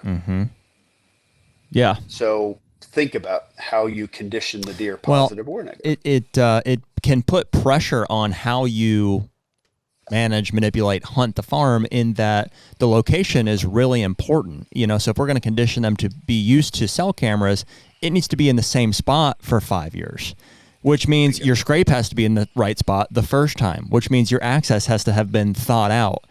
Then things start happening in like 3 to 5 year increments. It puts a lot of pressure on how you design and lay out the farm, Well, and that's the fun part. That's what I enjoy. Yeah. What is your entrance? What is your exit? What is your pressure strategy? Like all of those little nuances, how you do your TSI work. Yeah. Where am I going to hinge cut? Where am I going to clear cut? Where I want them to bed? You truly can make them bed on the spot. Yeah. Yep. Right on the end of a point of a ridge, I can make them bed there. Yeah. Every time. Yeah. Is a lot of that self-taught, Greg, or have you had folks along the way come out and help, give you consulting advice on properties and stuff, or? I mean, I'm pretty blessed, right? I have relationships with Lee Lakoski and Don Kiske and Josh Bomar and, Levi Morgan and Grant Woods and right. So I'm curious. I want to learn. And it's not that everybody has it figured out. Mm-hmm. It's just, if you listen to everybody and you experiment with different things. Sure. And again, I work on such a big scale. I mean, I've got 10,000 acres right across all these states. Mm-hmm. When you do things in volume and you pay attention, and I've got an incredible farm manager, incredible. Yeah. So even if I'm not there, because I'm adventure hunting or I'm doing seminars or running TC or whatever, right? We talk almost every day. Mm-hmm. And in like that volume of content of the information through my experiences and then their experiences, if I have a question on, geez, what do I want to do on, this side of the farm, should I clear cut it? Should I log it? I'm going to call Bobby Kendall. Yeah. Or, I'm going to go call Skip Sly, see what he has to say about this. Hey, Skip, you mind looking at this map for me? Isn't it funny how... this is what I would do, blah, blah, blah, blah, blah, blah, blah, right? It's funny how as you run through the list of names, we've talked to every single one of those guys that you mentioned. It's like, I can almost tell you what they would say to answer your question. It's literally like the basis of the podcast. Well, Bobby would say this, and Greg would say this. Yeah, I mean, our goal to what you were saying there, Greg, is like, it's not that everybody has the right solution for everything, but as you hear more and more of them and how they would do it, right? Then you can be like, okay, well, but so-and-so said this. So like, what if I did a little bit of that and I did this? Like you start to put all of these things together. And I mean, that's the whole point of why we're doing what we're doing. The camera thing is interesting to me because you're the one of the only, if not the first person in that group there that you mentioned who doesn't run many cell cameras. I think all of those guys are fully on board. And also, a lot of them are hunting Iowa. A lot of them are, yeah. And by the way, that is a big thing. Again, I go back to this. You give me a guy who does this in Pennsylvania and Ohio, it's a different world than Iowa. Oh yeah, Iowa sure. It's its own ecosystem. There's less you can do things, and like I said, Iowa and Kansas you can't do. You can get away with a lot. I'll give you the example. So we're from Pennsylvania. We came out to Iowa last year. We finally drew our stuff. We hunted Zone 4. We killed a mid-80s and a mid-60s in 2 days. Right. They're just there. Yeah, we've never done that in Pennsylvania or Ohio. Well, there's the reality of if they're there or not, but also I think the skills translate. Sure. There's some of that too. Yeah. Well, the skills translate, but how you approach what you do and what you can not do, and also you have in Ohio, every 40 acres has feed a hunter, if not 4. Exactly. Yes. And corn piles. And core piles, right? So food plots are less effective. For right? sure. I'm talking traditional green food plots. Yeah, right? absolutely. It's not that they aren't effective, but you better then also have a feeder on that. Well, that's the thing. You're baiting against, your neighbor basically. Right. Well, see, and I think the strategy is different, Greg. So we talked earlier about the small properties versus bigger properties. I think in Ohio or most big states, you need as much contiguous land as you possibly can, whether it's good habitat or not, and you put your feeders right in the middle of it. That's your only chance of building an age class. Right. Or you find a neighborhood, right, where everybody is more like-minded. Yeah. Good luck. Exactly. Yeah, So that's a tough one. right. It's like, which do you want? Do you want a neighbor who is really good at managing, but he's going to kill them? It's like, oh my God, do I want a property that backs up on the Mark Drury? Yeah. Right.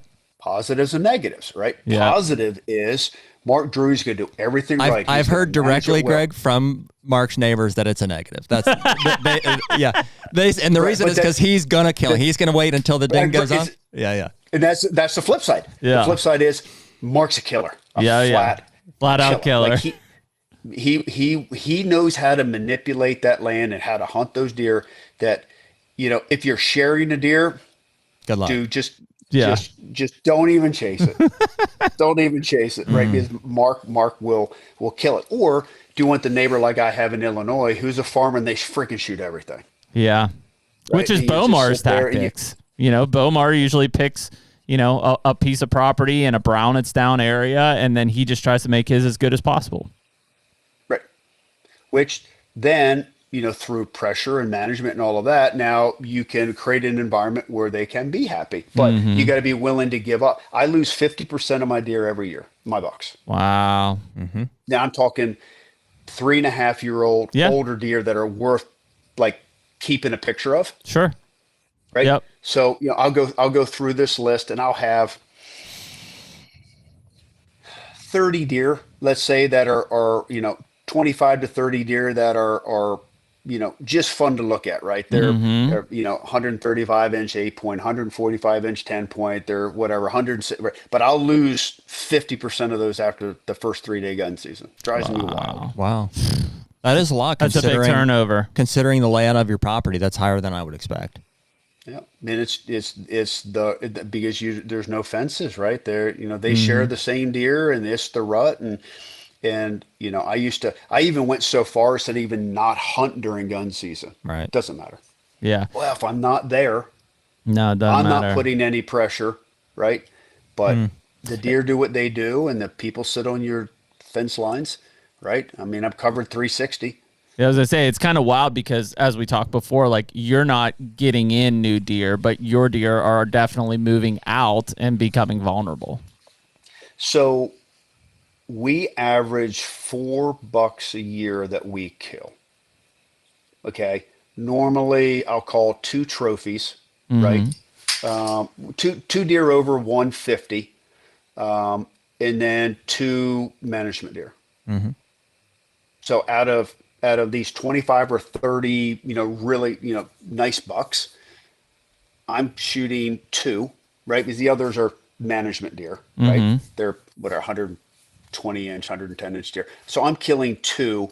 Best year would be 3, and they're killing 20 or 15.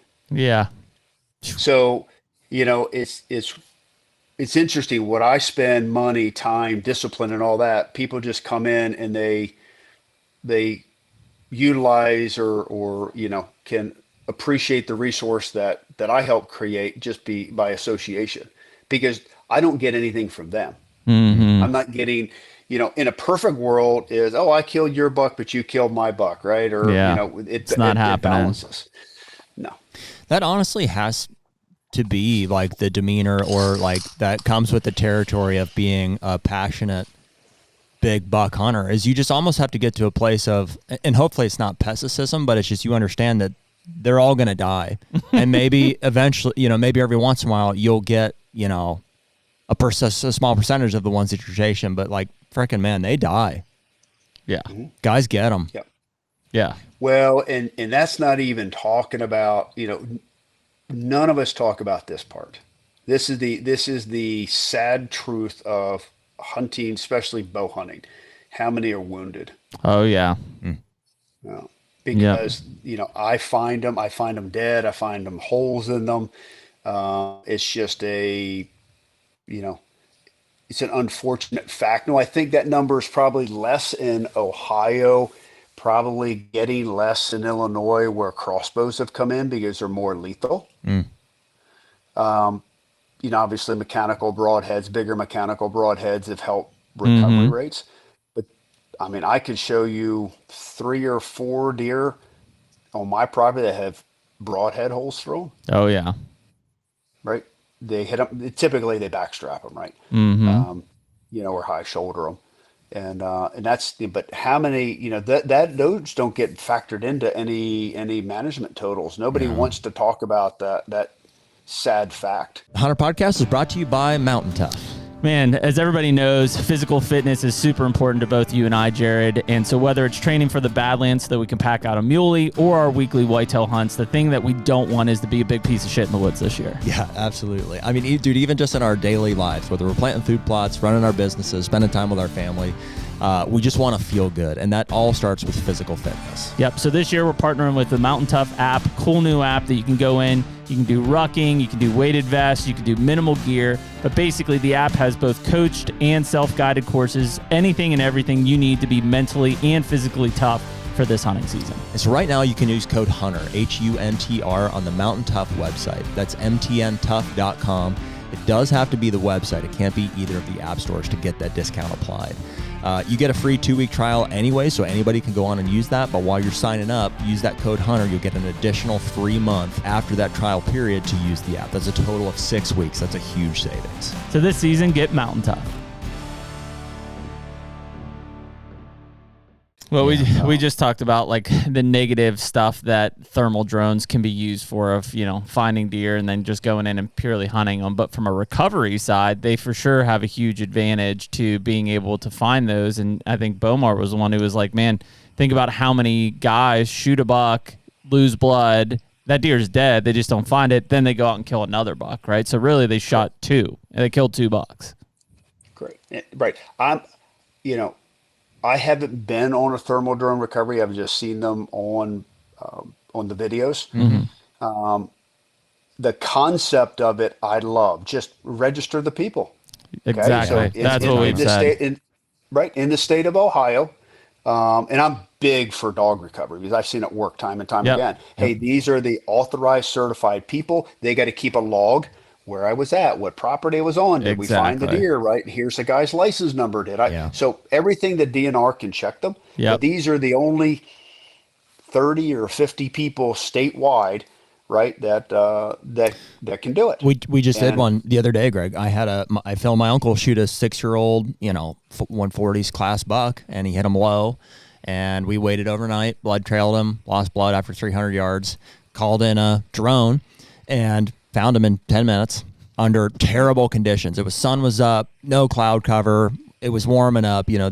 Generally they want the opposite of that, but there he was, 10 minutes, found him in the clear cut, was able to see and observe. He looked to be a non-lethal hit is the determination that we made. He was about 350 yards from where we lost blood. And I mean, it was a highly effective recovery tool. I mean, compared to a dog, which I'm all for dogs. I'm all for, the more of an experiential, that would be great too. But the benefit was I didn't have to push out that whole clear cut that he was in. I didn't have to bother all that deer, and lose maybe a week of hunting, other deer or whatever, push, or jump him out of his bed, like in the process type of thing. Stress on him. We got the answer as efficiently as I think you possibly could have. However, and since then I've talked to not only the guy that flew the drone for us, but also a local warden regarding, so what happens? What if we found him and I thought he was lethally wounded? I thought he was mortally wounded. What's the rule there? As soon as that drone hits the ground, whether he's wounded or not, you're good to go in Ohio. And that's a problem. Yeah. Right. Yeah, I think that's where I think we should go to what Alaska has, right? Yeah. Where 24 hours from flying. Yep. Right? Absolutely. Then you could go. But I've seen, and again, I'm very big fan of using dogs for recovery, but I've had it impact me to what you were talking about. I had a guy, next door neighbor, gut shoots one, and calls me up and says, hey, I shot one. I know what deer he shot, and I know he shot it on my fence line, and I knew which way he was going to run because it came for me and went to me, right? But what do you do? Yeah. Right. So what do you do as a hunter, being ethical, and then what do you do in my position? Yep. With social media. Yeah. Right? So the guy's name was Justin, and good kid, right? Good hunter I think he's from Michigan. And I'm like, okay, Justin, I'm out of town. I'll send my farm manager over. You guys, go try to find the deer, right? They walk around, don't find the deer. And, so then another day goes by, and then he calls me 3 days later and says, "Hey, I really want to get a dog." I'm like, well, if you really want to get a dog, we should have had that conversation Right. the first day, Yeah. not the third day. And I said, okay, we can get a dog, but you're going to get my guy. Yeah. Yeah. We're going to get Trapper John. If we don't get him, you're yeah. not, We know right, him. you're not right. You're not running, you're running the best of the best. Yeah. You're getting the right guy. The right guy, John. right? Anyway, long story short, Trapper John finds them on my property, blew my entire property out, Yeah. shut me down.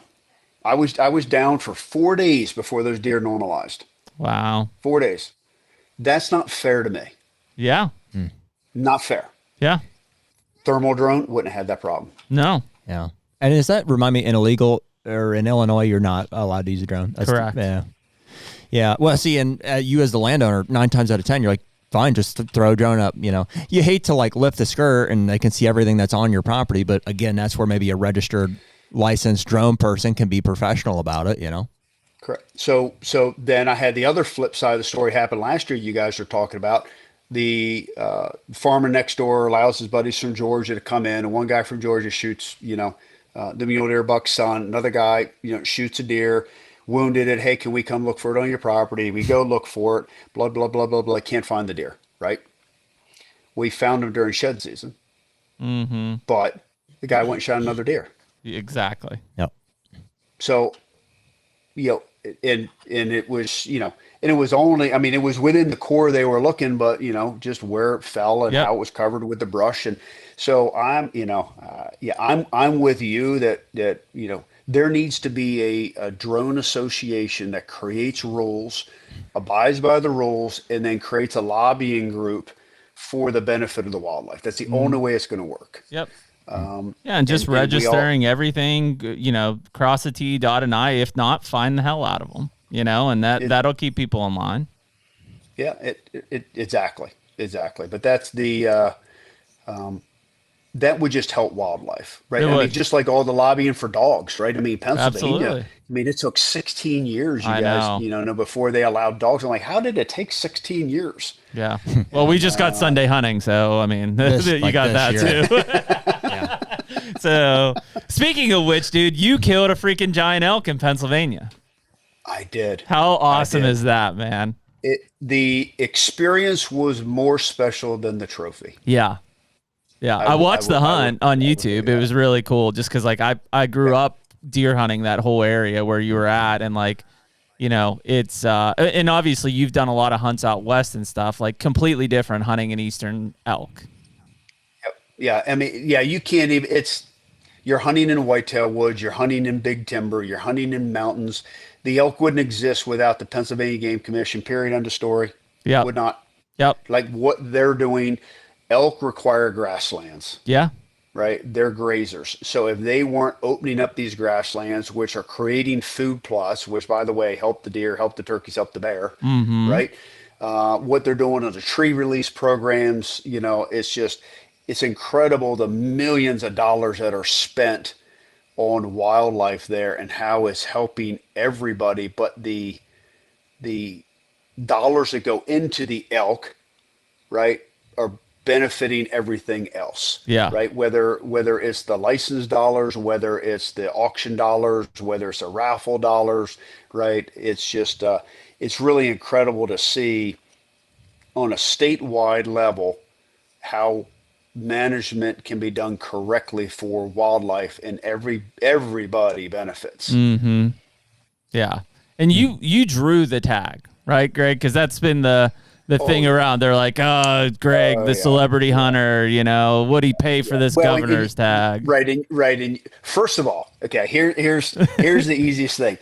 Nobody wants zone 5. Yeah, well, that's what I was going to say. You got a tough draw.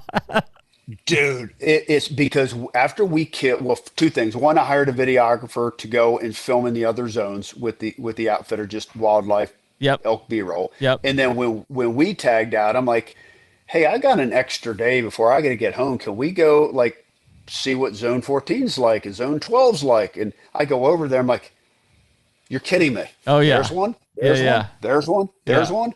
It's like the density is so low in zone 5. Yep. And there I killed the biggest bull the outfitter knew of from trail cameras. Mm-hmm. And but there were only like 2 bulls that I would even consider hunting from an age class standpoint. Wow. How did that work, Greg, as far as landing in zone 5? First of all, how many years did you have to put in for the tag? And then 13, yeah, so 13 years, but so obviously you put in for 3 tags, Yep. right? So you got gun tag, late season, and archery. archery. Yep. In archery, I think it's 6 years for that because I put in from the beginning, Yep. right? But I've been putting in so I don't know how all the computer picks things, Sure. whether it looks at all of your tags, all of your points, or whether it really is just your archery, Yep. archery piece or what have you. So truly blessed to draw it, but I would never, that is a tough unit. Fortunately, not only my outfitter, but the guide he had lives in the area. He's an expert in the area. He deer hunts in the area. And then one of the other guys, who's involved lives there, and he's an old trapper. Mm-hmm. So like he knows where the pockets of the elk are Yep. because they are truly small pockets. It's pockets. You're either in them or you're in a barren wasteland. and Yeah, exactly. is that a part of the drawing then, Greg? They say, "Hey, Greg, great, you drew and you got zone 5." You do it yeah, but you do it before. Right. So when you Because put in your application, I put in for yeah, I put in any zone. yep. Yep. So you pick like if you have a preference. So if I put in archery, then I could pick what unit or preference unit or any whatever. And so they just assigned you to zone 5 in your case. Correct. I see. They Okay. assigned me to zone 5. Gotcha. Yeah, so it was and it's a tough hunt. I mean, you're outside of Benazet, outside of Weedville. I mean, you guys know how the mountains are out there. Oh yeah. I'm like, oh boys, I wasn't ready for a mountain hunt this early. I thought we were going whitetail hunting. Yeah. Yeah. And I'm trying to think of the week that you were hunting. Did you catch our cooler snap, or was it hot during that week? Hot. Yeah, So that was hot. The cool snap came in the week before. Okay. Yeah. Which is good and bad. The good part is we had more activity on the trail cameras. So you could pick them out. Yep. So we had identified 2 bulls, right, in 2 dramatically different parts of the unit. We said, okay, at least we got to work these areas. Yep. We have at least, because we had the intel, not a lot of intel, but we knew that there were 2 bulls were chasing. But then it was hot. By 10 at the latest, Yeah. they were shut down. I Yeah. mean, we were done hunting. We pulled out. Like, again, there's no reason to stink the woods up. No reason. Yeah. They weren't calling. They weren't bugling. So I'm like, why just go educate Right. them? So basically from 10 to 2, you're off the board. Yeah. Yep. So it was really, and not a lot of bugling again in this unit, like right at daylight, like maybe not even daylight, right? You would catch 1 or 2 bugles, and then That's it. Yeah. It's really, so I just killed one in Kentucky. So I got a landowner wow. tag in Kentucky, killed one. Similar situation in that these elk are in these pockets. And I've talked to a couple guys down there, and, back when it was more grasslands, they were kind of grouped up, but now it's like a bull might have 2 or 3 cows with them. And so they just aren't vocal. Like even in the peak rut of it, like the way that it's pocketed and the way that they're at, they just don't bugle because they don't need to communicate like that because they have the 3 or 4 cows that they're going to tend to basically. right. Yeah. No, well, and that's again, if unit zone 5, there were 4 or 5 cows that this bull was with. Yep. They're, and it's different. They don't seem to herd their cows up like they do out west. Yeah. Like out west, they're very territorial. They'll go and they'll get this cow, and they know this one's going to breed. And here it's just like they know who they are, and it's like more of like a whitetail elk. Did he? Right? Where they go find the ones that are receptive and breed them, and then move out. Did he have any satellite bulls around him? Not so. One day, the day I had my encounter with him, I didn't kill him. There were 1, 2, 3 other satellite bulls that we ended up seeing. but I don't know whether they were competing or they were just kind of all They're in just the area. there. Yeah. But listen, he left the cows. Oh, wow. So he was with the cows because we ended up pulling the trail camera Yep. so we had some trail cameras, and the trail cameras indicated that he was with the cows all night. Mm-hmm. And then I had my encounter with him, got to like 83 yards. He barked at me. Didn't really know what I was, which is completely different than out west, right? Out west, when they see you, they're gone. Yeah. Right? Yeah. They know you're there. Here, they're like, oh, what are you? Are Yeah. you a dog walker? Are you a bird watcher? Yeah. You know, you can take my picture. Like, what are you going to do? Yeah. Yeah, come closer. Just take Come your picture. closer. Come here. Yeah, it's exactly. I should have done the old Jim Shock with a paddle above my head, right? And so he barked, so he ended up moving off, and then we caught up to him. I don't know, an hour or two later, at a long distance going through a cutover. So he went through, and then three other bulls went through, and the cows went the other direction. Oh, wow. Crazy. So yeah, and then where I killed him a couple days later was like 2 miles from there, Jeez. and So it was. Were they It was just responsive crazy. to calling, Greg? I mean, did you feel like he was working the calls and stuff? And If you're in their pocket, yeah. Yeah. Yeah. right? So, and what I mean by that is they have a bubble, Yeah. right?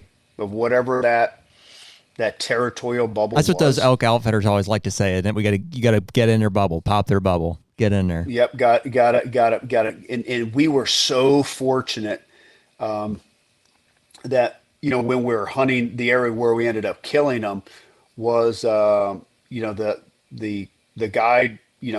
We're sitting here with this guide over here, and he said, I'm just gonna go up the top of this ridge and listen for a little bit. And he heard a faint bugle. So he comes back. He said, I heard one. He said, let's just kind of head that direction. Don't know where he's really at. So we go up the mountain and blah, blah, blah. And actually I posted it on my recovery video. So we get up to the top, and I'm like, my God, this is beautiful over here. All of these colored ferns, these trees. So literally I'm taking my phone, just doing this pan, right? I get right to the end of my pan, and he sounds off. And I'm like, okay, not super close, but enough that Yeah. it was a bull, but he did it by himself, Yep. right? It wasn't, Yeah. and we're like, okay. A response or anything. Now we know where the bubble starts, Yep. right? Now we know he's in the timber. He's already bedded for the day. He's laying where it's nice and cool. And for whatever made him sound off, now we don't know whether it was my shooter or not. We just know it was a bull, right? Yeah, Could have yeah. been a raghorn. So, when we set up, and again, this is where experience teaches you. If you can do it, especially if you have a cameraman, having two guides calling or separated from the guide is really beneficial. So we had a guide calling and a guide with a decoy. Yep. I'm trying to get pre-roll and camera and set up for a bow shot and all this. So when we call, he sounds off, and he it's that growly, like, okay, you pissed me off, I'm getting up. Yep. Right. So that's One right. thing when Right, they that's call right in their there. bed, it sounds different than when they have that, like, I'm coming after you call. Yeah. So that's right there, Greg. You guys you felt that he was bedded there, but then decided to start calling at him right there, same in the morning. Well, correct. Right. Once we knew where he was, we're like, get in the bubble. Okay. It's like, because it's already late enough in the day. He's bedded down, right? He's, whether he's with cows or not with cows, whether he's a shooter or not shooter, like, you got to get to that, you got to get inside that zone. Okay. And fortunately, when we did, then he, growls, he gets up, he's coming up the from the bottom, Yep. right, which is a footage you guys saw, but then he's going to head up and circle and cut our wind. Oh, wow. And this is where then the other guy comes and he flags it with the cow decoy. With the and literally, decoy. boom. I mean, turned him. Yeah. And because now he's got a visual lock on something. Yeah. I figured that probably has maybe even a greater effect in those areas with low elk densities, right? Because it's like, whoa, wait a minute. There's one straggler out here by herself. Like, what's going on? Yeah, well, we were bull calling. We were pissing him off. Yeah. We got in there and smacked him in the mouth. Yep. Right. Yep. And so now he's coming up, but then when he came up, he was like, okay, somebody's up here with one of my cows, Yeah. right? Now. And Yeah. then so now he comes up and he sees the cow and Yep. he goes, I knew it, Yep. right? And at Exactly. that point, I it's knew like a it. moose. The eyes roll in the back of their head. They Uh, get he- fixated on something. I He's didn't draw my done. bow until he was 17 yards. Yeah. And of course, you know Jeez. how that goes. You're like, Yeah. Yeah. Yeah. right? So tight Because in I mean, on him. yeah, yeah. And then shot him at 14. Wow, man. That's crazy. Yeah. And I mean, the fact that you had seen those satellite bulls around him, he knew like it was very feasible that there could be another bull with that cow. Correct. Yeah. So again, pieces of the puzzle play into his hand, Wow. and they're like turkeys. Right day, right time. They're in the mood. Some days, how many other times did we call and he heard us but wasn't in the mood? Yeah. It just wasn't in it. Greg, how well, I guess managed would you say was that farm? Were the outfitters like, hey, we know this bull, we think he's this year's, this old or whatever, we don't, or not at all?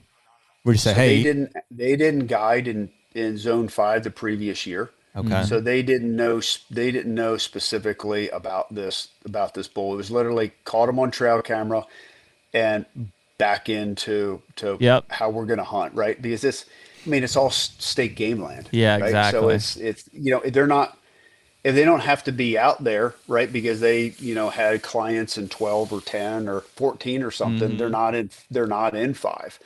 So they didn't have an archery hunter in 5 the previous year to know, because there's a big difference on what bulls are in 5 in archery versus Oh, gun. absolutely.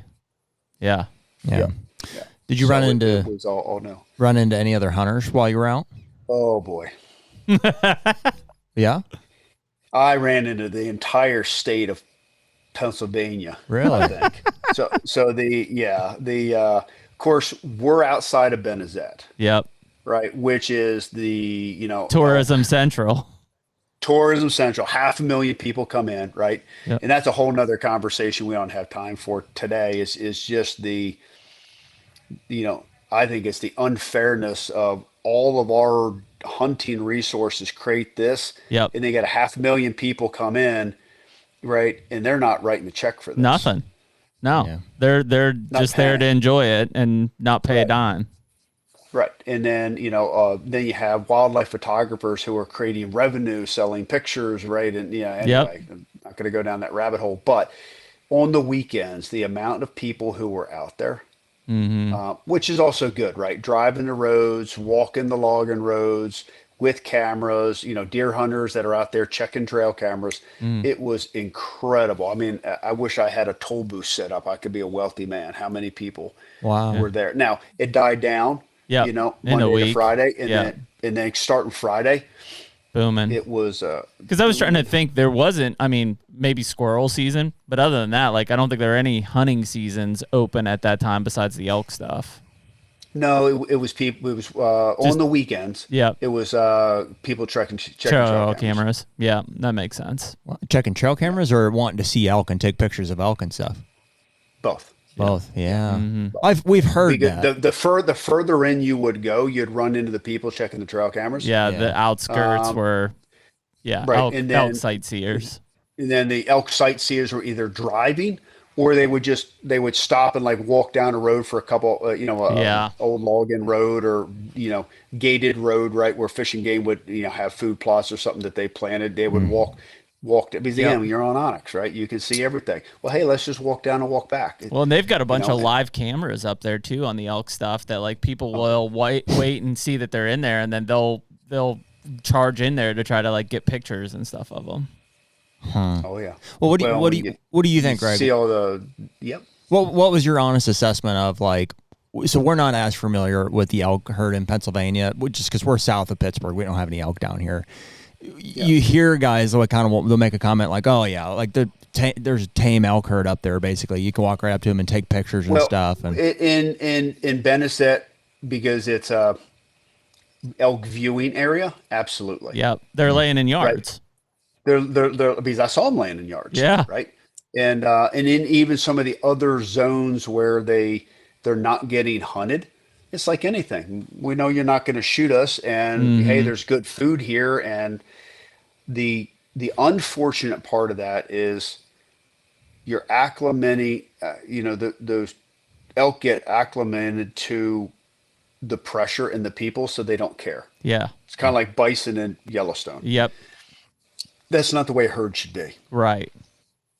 Right. So that's the unfortunate part about that piece. But the hunting areas, they're wild. Not so much. Yeah, they're ghosts. Yeah.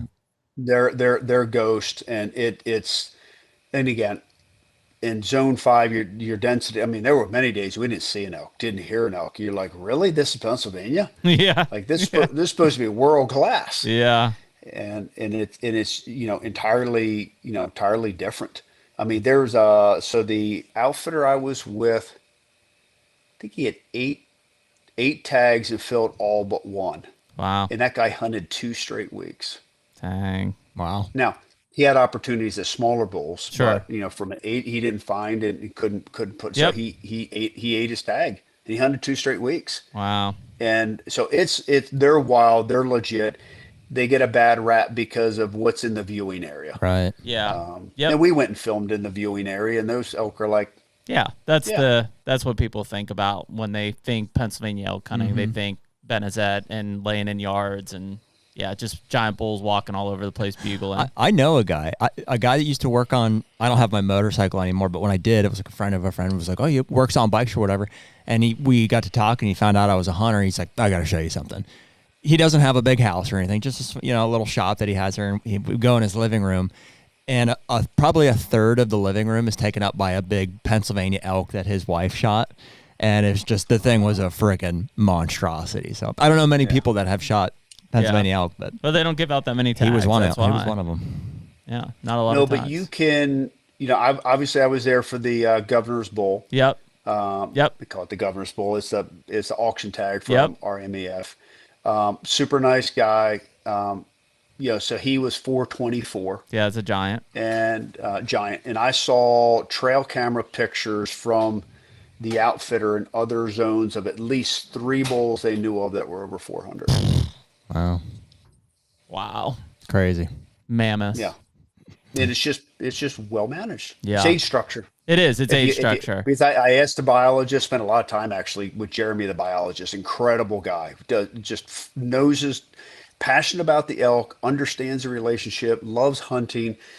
We spent time in the field together, not just at the check station, Yep.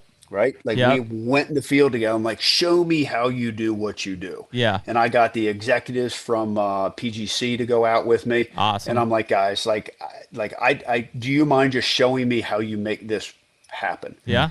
Because remember, these are private dollars, guys. There are no state funding. Right. Right. Right. And most people don't this agency is not funded by our tax dollars. They're, the private dollars. Right. So, and I'm saying, well, what makes this so good? And he goes, well, you got to create the resource and all this. No. Why are they so big? And he goes, age. Yep. Yeah. Age. Yep. They just get old. Age. Because I'm like, oh, did you bring these genetics in? Did No. you do this? Like, he goes, no. Just Gotta we get manage old. it for age. We manage it for age. Yeah. HUNTR Podcast is brought to you by Lone Wolf Custom Gear. Man, those Lone Wolf stands have become such a cornerstone of our equipment over, recently, but I mean, also we've been using these stands for a long time, even the original Lone Wolves. They're all built right here in the United States. The lines just keep getting better and better. Cody and Andre and the whole team just keep innovating and introducing new stuff into the line this year. And they've got some new things coming this year. Yeah, so this year we've got the Patriot Series, which, a lot of people are talking about this as being the cheaper, just fixed position side of things. But let's be honest, they can be mobile too, right? They weigh 12 pounds, but they're built from a value standpoint. So for guys like us who want to have 3, 4, 5 preset stands out there for certain wins, we can put this Patriot Series out there, have them ready. Nothing better than slipping up into one of these fixed position stands that's already set on the right wind. No doubt. And so this year, as of right now, you can use code HUNTR, HUNTR. It's a one-time use promo code. Gets you 10% off anything on the Lone Wolf Custom Gear website. That's any of the custom gear stuff, any of the Patriot Series. So whether you're planning on getting into one for the first time or you want to stack a big order here before the season, code HUNTR will get you 10% off. Hunt like a wolf.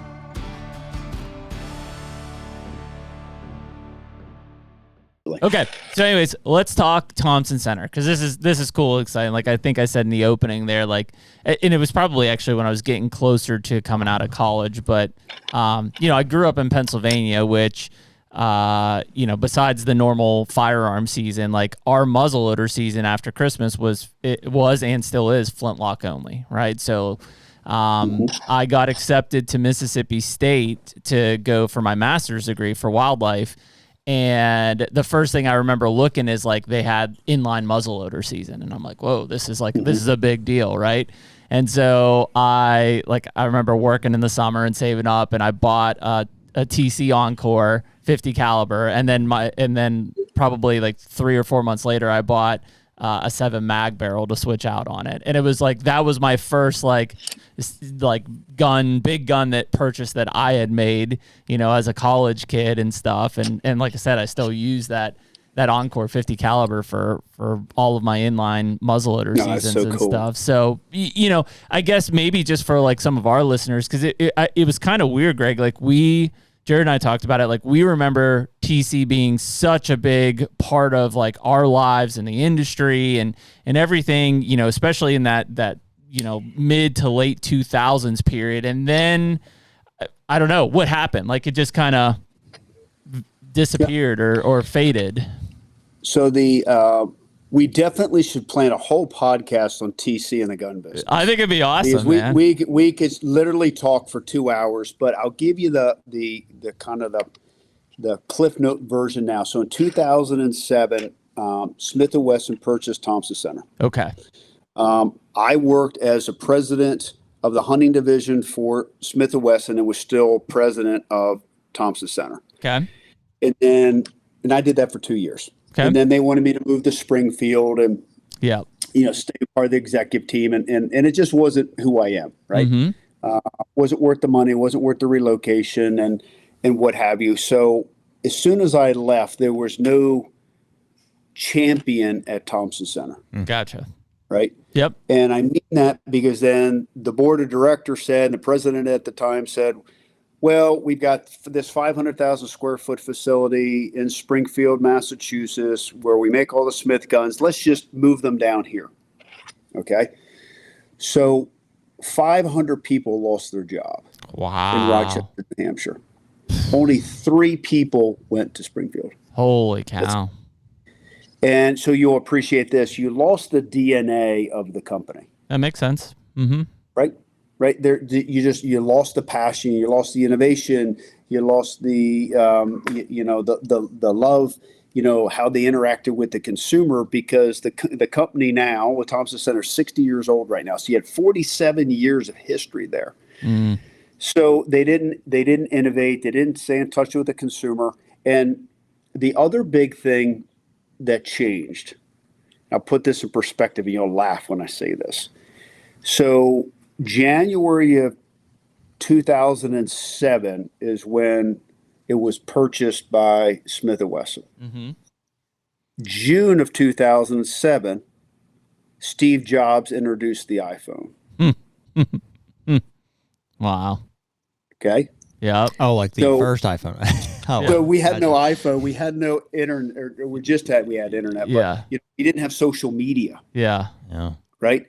So that whole evolution of what the consumer was and how they interacted with the brand, Smith & Wesson never understood that connection and how to talk to them and what the voice was. And so then in 2020, COVID hits, right? Yep. Smith & Wesson sales, all firearms, all archery products. You guys remember everything went nuts. Crazy. And Smith is like, they're looking at this, well, we can make more money selling more Smith & Wesson handguns and ARs and all of this. Let's stop production on Thompson Center, take our employees, take our machinery, and go make more Smith & Wesson products. Mm-hmm. Publicly held. Really good decision for the company, right? Because they did over $1 billion. Wow.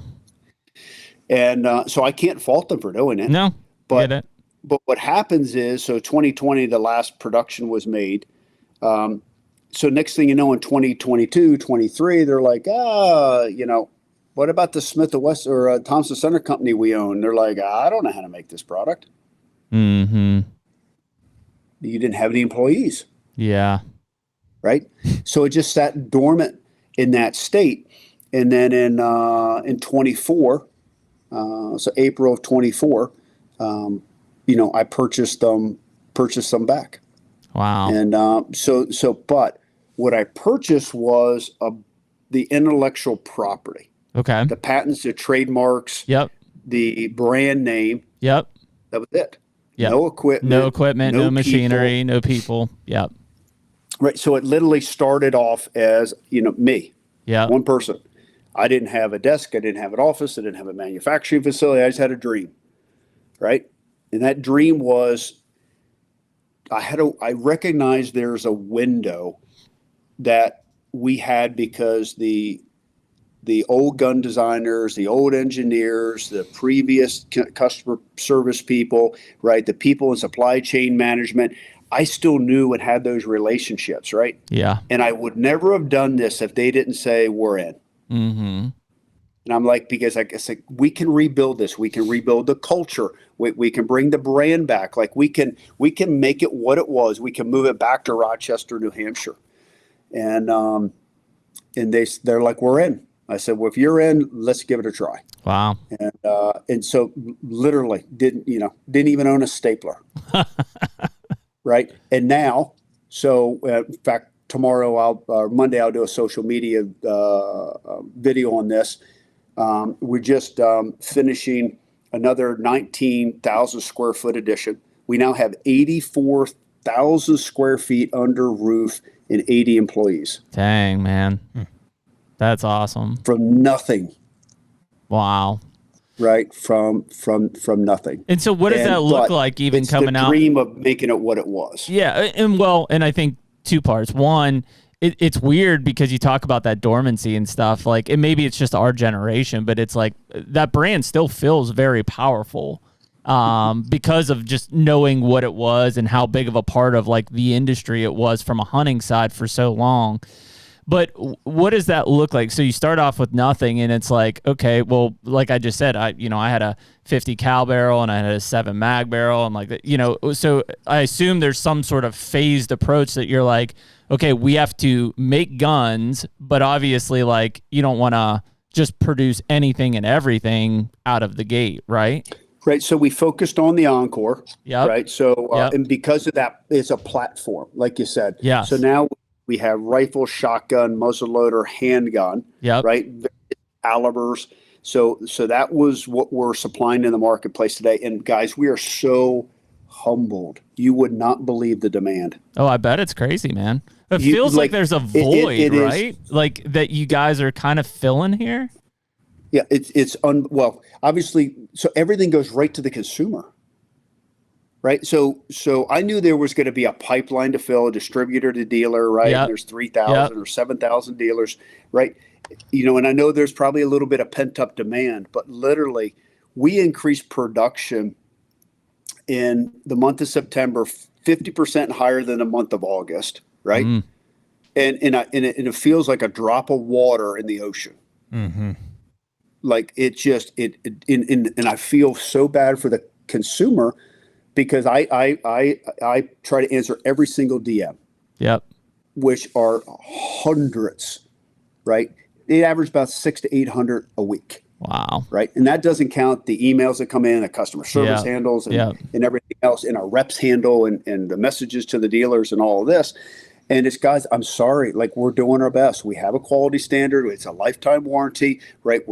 But I can only go in the public is getting a little impatient. It is hunting season. We get it. Right. So I feel so bad. Now the Triumph muzzleloader, let's see, you guys are going to air this next Thursday, right? Correct. The 9th, I think is what that is. Okay, guys. Well, on the 10th, we're going to tell the whole world. Okay. So you guys they can hear it here. There you go. Hear it here first. Right. Literally first that the Triumph muzzleloader actually started shipping today to distribution. Awesome. So they should be at retail. So we're going to announce next Friday the 10th. The Triumph muzzleloader will be out there. So that's a dedicated muzzleloader platform. Yep. A little bit lower price point. Shoots like a house on fire. That's awesome. 28-inch barrel, upgraded to nitride.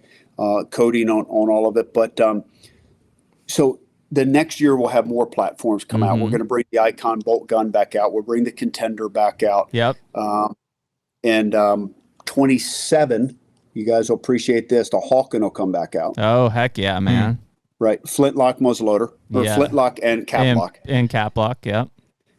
Yep. So we're trying to be responsible because we know that there's we're basically, it's going to take 3 years to kind of rebuild the base platforms. Yeah. And then in 28, we already have engineering underway for a completely new platform that is, continue to the legacy, on American-made firearms. That's awesome, man. Well, and like I said, it's it's a weird feeling because you definitely, especially in our industry, right? We've seen brands come and go over the years and stuff, and some iconic brands, and it's no knock to like, a big company like a GSM even, but if you think about back in the day of walking in a SHOT Show to a Hunter Specialties booth and it's 100 by 100 and it's like enormous, and now it's condensed to a shelf space, essentially.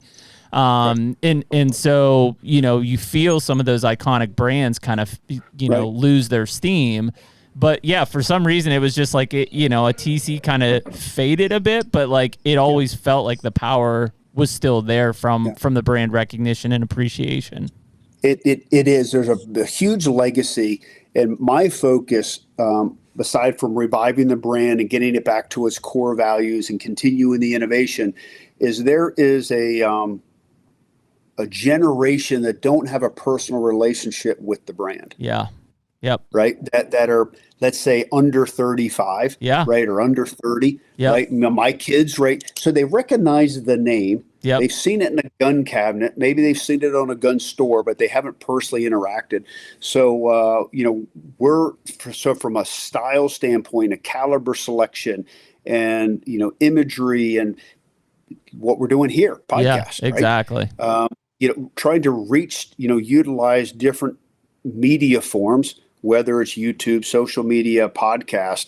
And that's not that we're going to abandon television and outdoor writing and all that, but we got to speak to where people are listening. And right now, the gun business has done, I think, a poor job. Archery, I think, has done a great job bringing younger hunters in. Yep.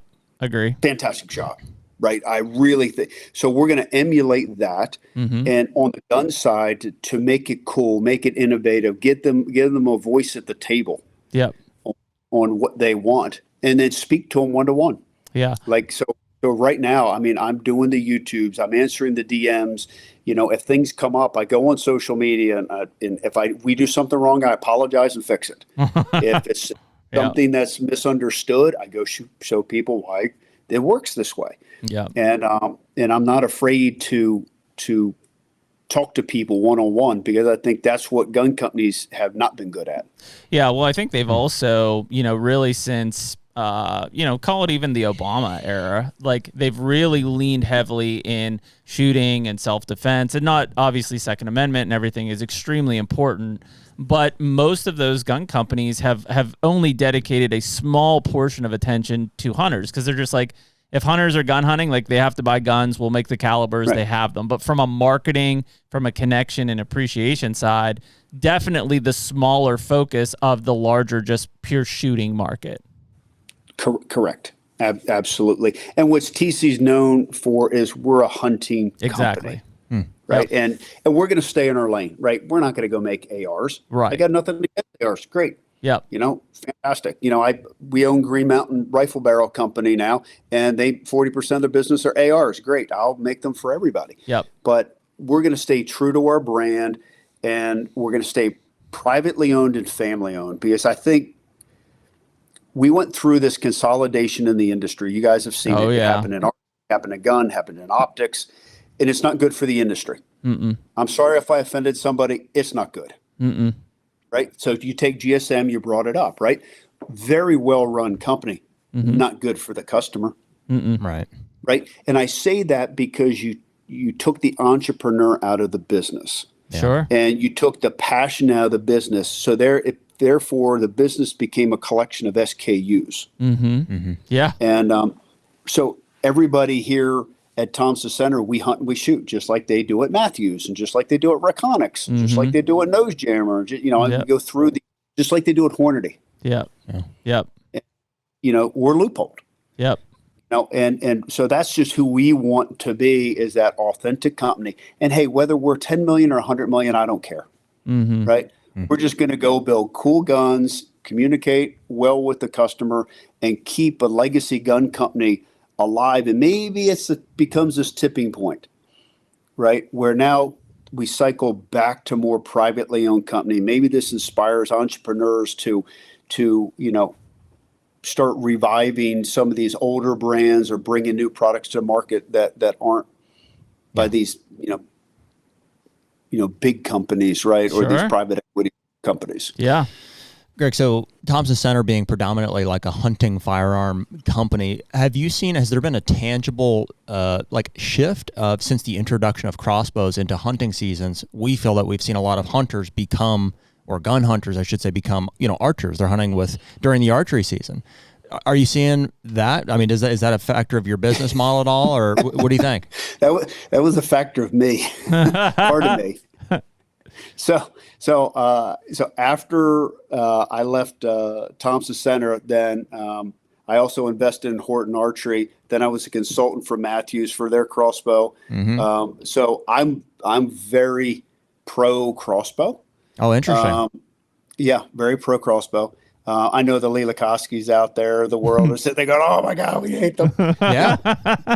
Do I think we can regulate them a little bit better? Absolutely. Right. Yeah. And that's a whole nother podcast. Yep. But I want more people to hunt. So at the end of the day, I want more people to spend time in the field. And if it takes my daughters to get into, like, all of my kids are phenomenal shots. I'll put them up against any adult out there. But if they tell you, well, how did you become such a good shooter, crossbow? Yeah. My dad, every day, every afternoon, we shot and we shot and we shot because it was easy. Walk outside, walk out in the backyard. I got a scope. I got a trigger. I can breathe. I can go collect my ammunition. I have instant feedback on how I did. Like, my kids, you know, learn great discipline on how to shoot a gun by shooting a crossbow. Makes sense. And they learned how to be good hunters because they had to get within 30 yards. Right? So now I can shoot at 80 yards. Yeah. Okay. With a crossbow, you mean? Or you mean with a Thompson? No, they could shoot at 80 yards with a gun because they learned how to shoot at 30 yards with a crossbow. Oh, I see. Yep. And obviously they all shoot vertical bows now, and that's, you know, kind of right. So to me, crossbows are the crossover sport. Yeah. Right? It's taking the gun hunter to go into bow hunting, and then the data shows a lot of those then go into vertical bows. Does it? Oh yes. Really? And then a lot of your older bow hunters, instead of just hanging it up, go to now crossbow. they go from vertical to, because I got a shoulder injury, I got an eye issue, right? I can't pull it back. So if it keeps people in the sport longer and we have more days of field, I think it's fantastic. But what happened, to your point, was because Thompson Center wasn't promoting muzzle loading, then crossbows became the shiny new toy. Yeah. They got the attention. And then when the straight wall cartridges came out. Yep. Well, I mean, yeah, that and the fact they get to hunt the whole rut. I mean, there's a pretty big appeal to be able to hunt in the archery season. You know, outside of just not having the muzzleloader option. You mentioned you thought they should be regulated differently, and I agree. We can save it for another podcast here, but like in a short words, what do you mean? Yeah, I'll tell you exactly what I mean. Okay, I have two opinions, and again, everybody who knows me, I've probably killed more deer across the world with a crossbow than anybody. Okay.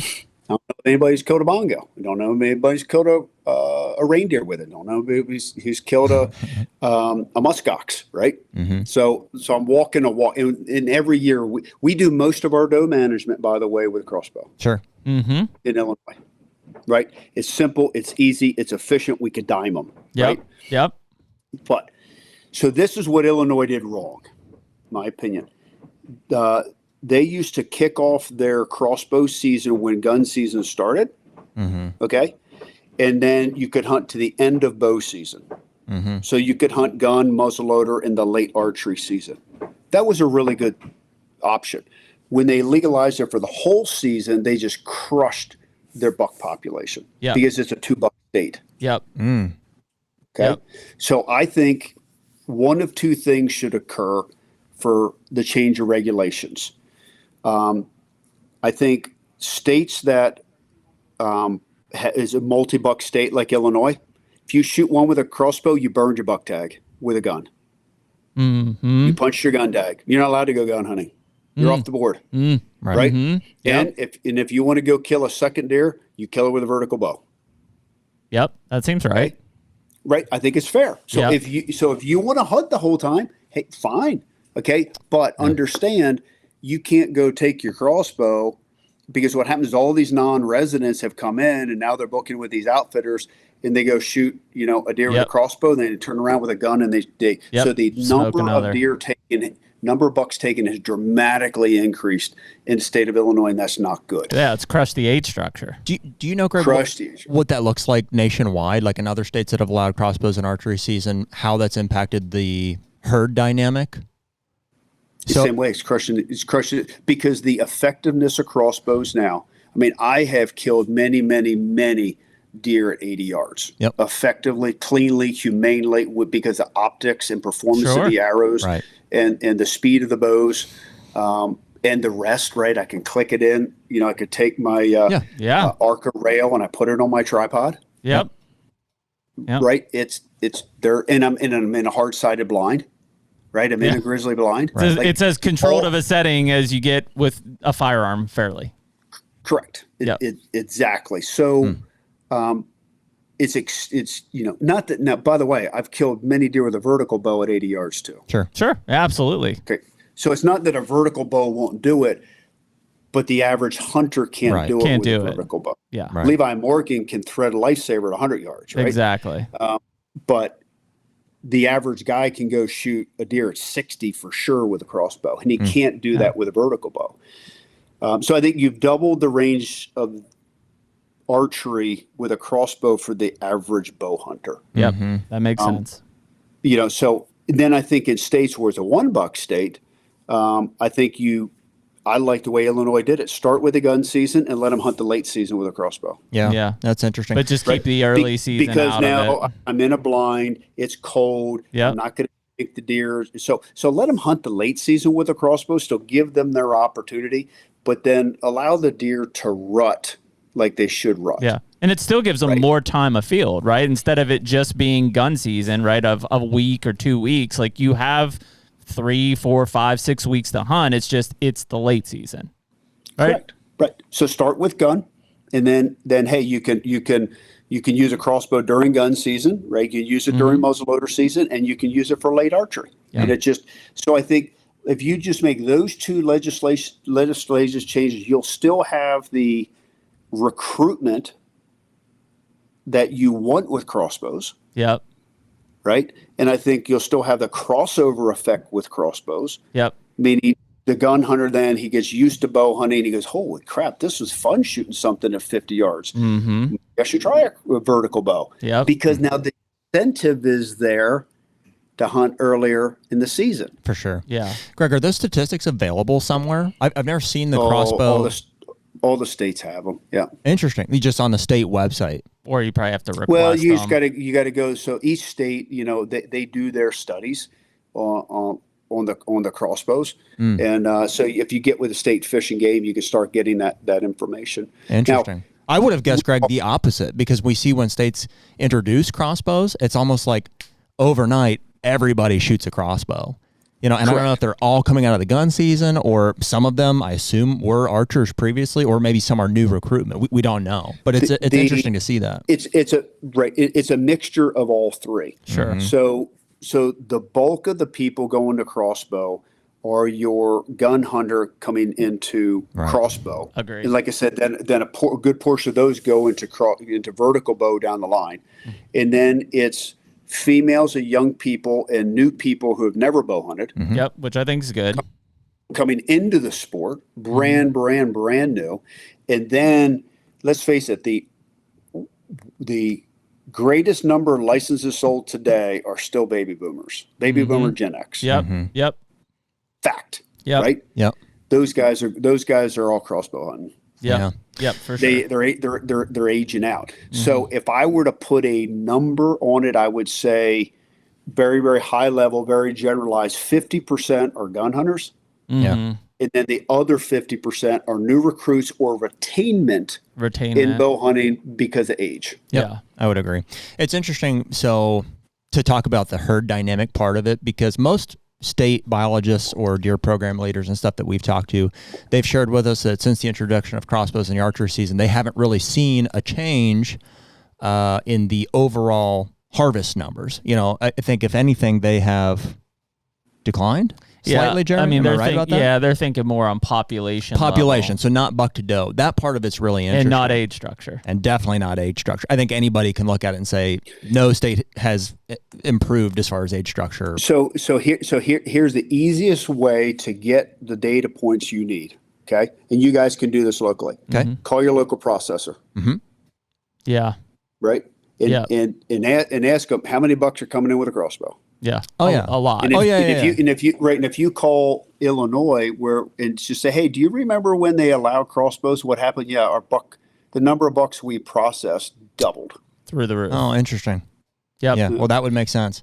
Well, so you have that herd dynamic part of it, and then on the other side of it, you have the human element. This is where my personal issue with not crossbows themselves or people that hunt with crossbows, but as they relate to a management regulation is access.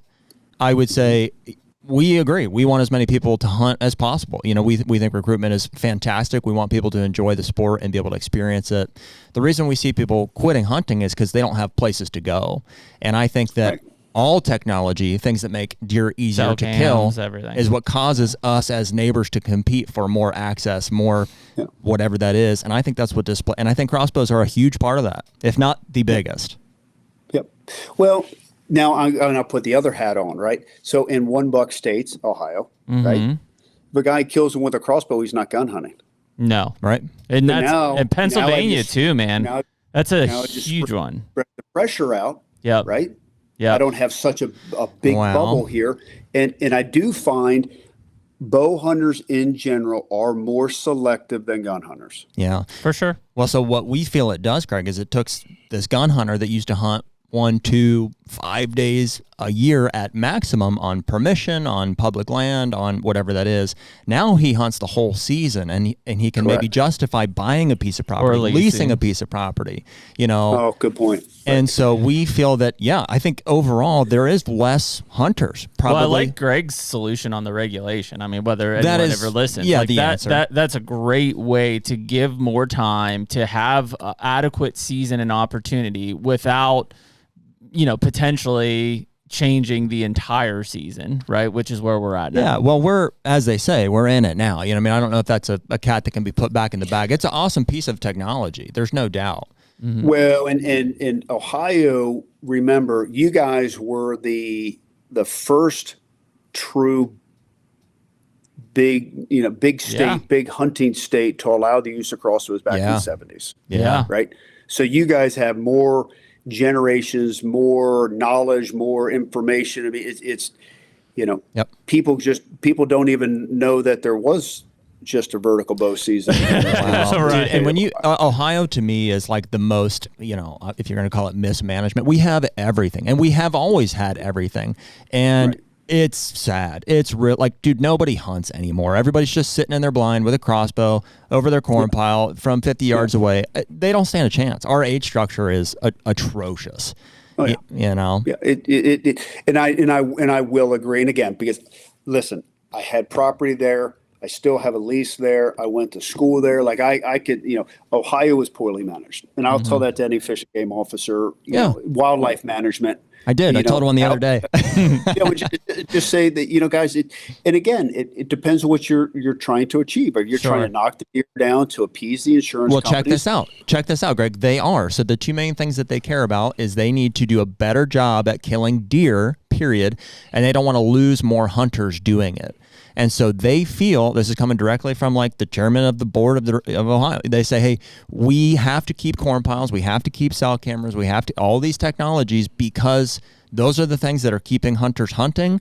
And we feel that even though it's on a declining rate, that's the only way we're killing deer. I think it's literally exactly the opposite. I think the fact that we have those things is the reason access is declining, which is why we're losing hunters. And it's the reason that we're being selective about bucks and not letting other people come shoot our does. Right. Well, there's a lot of ways to That's a lot for an hour, two hours and 40 minutes of the podcast. Exactly. I'd love to go down that rabbit hole someday, because I have the benefit of hunting in, like I said, what I said, Ohio, Illinois, Kansas, Missouri. So for the big Midwest states that I hunt in, that I spend money in. Yeah. And I can tell you what works and what doesn't. Yep. Mm-hmm. I think everybody knows at this point. It's not rocket science. It's just, are people willing to lose their jobs over it? Or are they willing to try something new? Hey, listen, Gary Alt, and we'll wind up on this, right? Go back to Pennsylvania. Well, Gary Alt got crucified, and eventually they pushed him out of death threats. He got pushed out of the state of Pennsylvania, right? Mm-hmm. He did the single greatest thing to, no doubt, engagement in the state of Pennsylvania, and people will only admit it now. They would not admit it at the time. 25 years later, we'll finally say it. Right. So somebody's got to stand up with the fortitude and support somebody like a Gary Alt, right, in the state of Ohio, and said, this is it can change. And now more people want to go to Pennsylvania. More people are looking to buy land and manage land in Pennsylvania, whereas before. Yeah. We killed 96% 1-year-old bucks. Why would you come here? Well, and here's what we learned from talking to Gary Alt about that situation is the root of the cause of change more than likely will not come from deer hunters wanting to manage deer better. It's going to come from, does the governor see a way to make money in the state by changing the regulation in a way that we want? Yeah. Right. That's what happened in Pennsylvania. Well, and for Gary, it was protecting the forest. That's right. They had to kill more deer, and just by a byproduct, the antler restrictions were a way to get people to kill more does. That's right. And it happened to work out for people who, wanted a better age class. I will say, though, to the tradition point you talk about, Ohio, is Pennsylvania. We see the numbers every year. Pennsylvania is still killing way more does than we are bucks every year, but that's because that's what we've always done every year for, since I was a little kid, 30 years ago. Like everybody killed does, and we still try to kill bucks. But check this out. I would say this confidently: if you were to, and I know people bait in Pennsylvania, it happens illegally, but if you were to introduce baiting in Pennsylvania, I bet your doe harvest would spike. Oh, yeah, decline drastically. I agree. Absolutely would. And that is because we could be selective then. That's my argument basically to the state of Ohio. That's why we're not killing does, is because guys are sitting in their corn piles. They want to shoot their 1, 3, and 4-year-old and not touch the property otherwise. I would agree. Agreed. And sometimes, you don't have to rip a Band-Aid off to heal a wound. Yeah. Right? So if we say, okay, you can only bait after gun season. Yeah. Right. For the purpose of harvesting your does. Right. And okay, if the byproduct is they shoot a buck or two, but we didn't go molest the deer during the rut. Well, I also think and I'm not, people don't like me for it, but if you rip cell cameras away, it would also reduce the selectivity enormously. Sure. Even if you kept bait pals all year, if you took cell cameras away, people would have to sit in a tree stand. They couldn't just sit at home and wait for the opportune time. Yeah. It would absolutely have an effect too. Yeah. Well, it's not a mystery. Like, dude, Pennsylvania or Ohio didn't have cell cameras forever, and corn was always legal. Yep. Nobody used it. Nobody cared. You know what I mean, Greg? Like when you were hunting 30 years ago, didn't even know it was an option. Didn't even think about it. It just wasn't a thing, But then the competition for big bucks, the price on our head came higher and higher, and we had all these technologies to use to kill them, and then eventually it became a competition with our neighbors. Now he with the biggest farm and the biggest corn pile, the most money, aka wins. That's a rich man sport. That's how you make it. And it's not. It's a battle that's not slowing down anytime soon. Yeah. No. Sure. So, anyways, hey man, we appreciate everything. We know you got to get back to work. You guys obviously have a busy schedule there, but was almost 3 hours, Greg. That was a good one. Really awesome. I thought it was a great conversation, man. And like I said, these initial ones are just to get to know you, and then that way when we do another one later on, like we can really dive down rabbit holes and stuff. But man, it was a blast having you on this morning. No, it was so much fun. We covered a lot of topics. Let's definitely plan another one. Yeah. And at the end of the season, we can talk about our experiences this fall, and then hey, I'd love to dive into more stuff on wildlife management and regulations, and then obviously Thompson Center. There's so many different things, because at the end of the day, we all love what we do, and we love the fact that we're at the front end of the deer season right now. We still have the rut and late season and gun season coming up. So lots of memories to be created here this fall. HUNTR Podcast is brought to you by Pure Wildlife Blends. Man, what a critical component just to everything that we talk about, especially during these off-season months. We're looking at and developing these different farms and trying to improve them from year to year. And whether that's food plots or different switch screenings or bedding areas, they all require a dedicated and thoughtful seed blend. Yeah, so obviously Pure Wildlife Blends being Jeff and Jen Sturgis, we've built a great relationship with those guys. And really what we're seeing is a true testament to them picking the best varieties for these mixes. In fact, we're leaning on clover a lot more. The perennial plot power that those guys do was one of the best clover plots I've ever seen. From December to March, we had more deer in a single clover plot than I've ever seen. A lot of these sheds coming from that plot or right around it. Again, just a true testament to what these guys are creating at Pure Wildlife Blends. No doubt. And so if you guys are looking for just a workhorse seed that the deer will really use the way that you want them to use it, you can use promo code HUNTR, HUNTR, for a discount on the Pure Wildlife Blends website. And awesome. I'll say it again. Very smart guy. Yeah. Gregg Ritz, everybody. Yeah, super cool. Super cool. Well, we were just talking there, like we've said it before, of like, who's our pro crossbow guy? There you go. That we could have an argument with, but like I thought even in 5 minutes of crossbow conversation, his proposal of like, hey, here's what I would do. This is what Illinois used to do. This I'm like, yes. We flashed it out. I'd be all for pretty that. good in 5 minutes. Like once gun season started, we talked about this the other day, and part of it's just because of like the hunting capabilities of like food and things like that I have on my properties. But like once gun season happens, like it's not that I stop hunting, but like I've come to terms with like my season gets a lot tougher at that point. It's the first 6 weeks of the season that I fully embrace. I'm like, I got to go at it hard. I got to do it. So like if that's when crossbows come in, is that end of 6 weeks and then they're just in for the rest of the year, great. Have at it. It's just common sense management, man. It's like if we're going to change anything about the season, how is it going to impact the resource, which would be, the deer herd, so the numbers and the age and sex ratios and stuff like that, and how is it going to affect the other resource, which is access? The problem is, and this isn't a disrespect to some of these people running it, because I know it's legislative driven as well and lobbyist driven. We've talked about that, but most of the biologists, and it's their job, are focusing purely on the population. And their job is to manage the population, aka keep it low. Like in the last 25 to 30 years, none of these states have had to worry about low deer populations. They've had to worry about high deer populations and how do we bring them lower.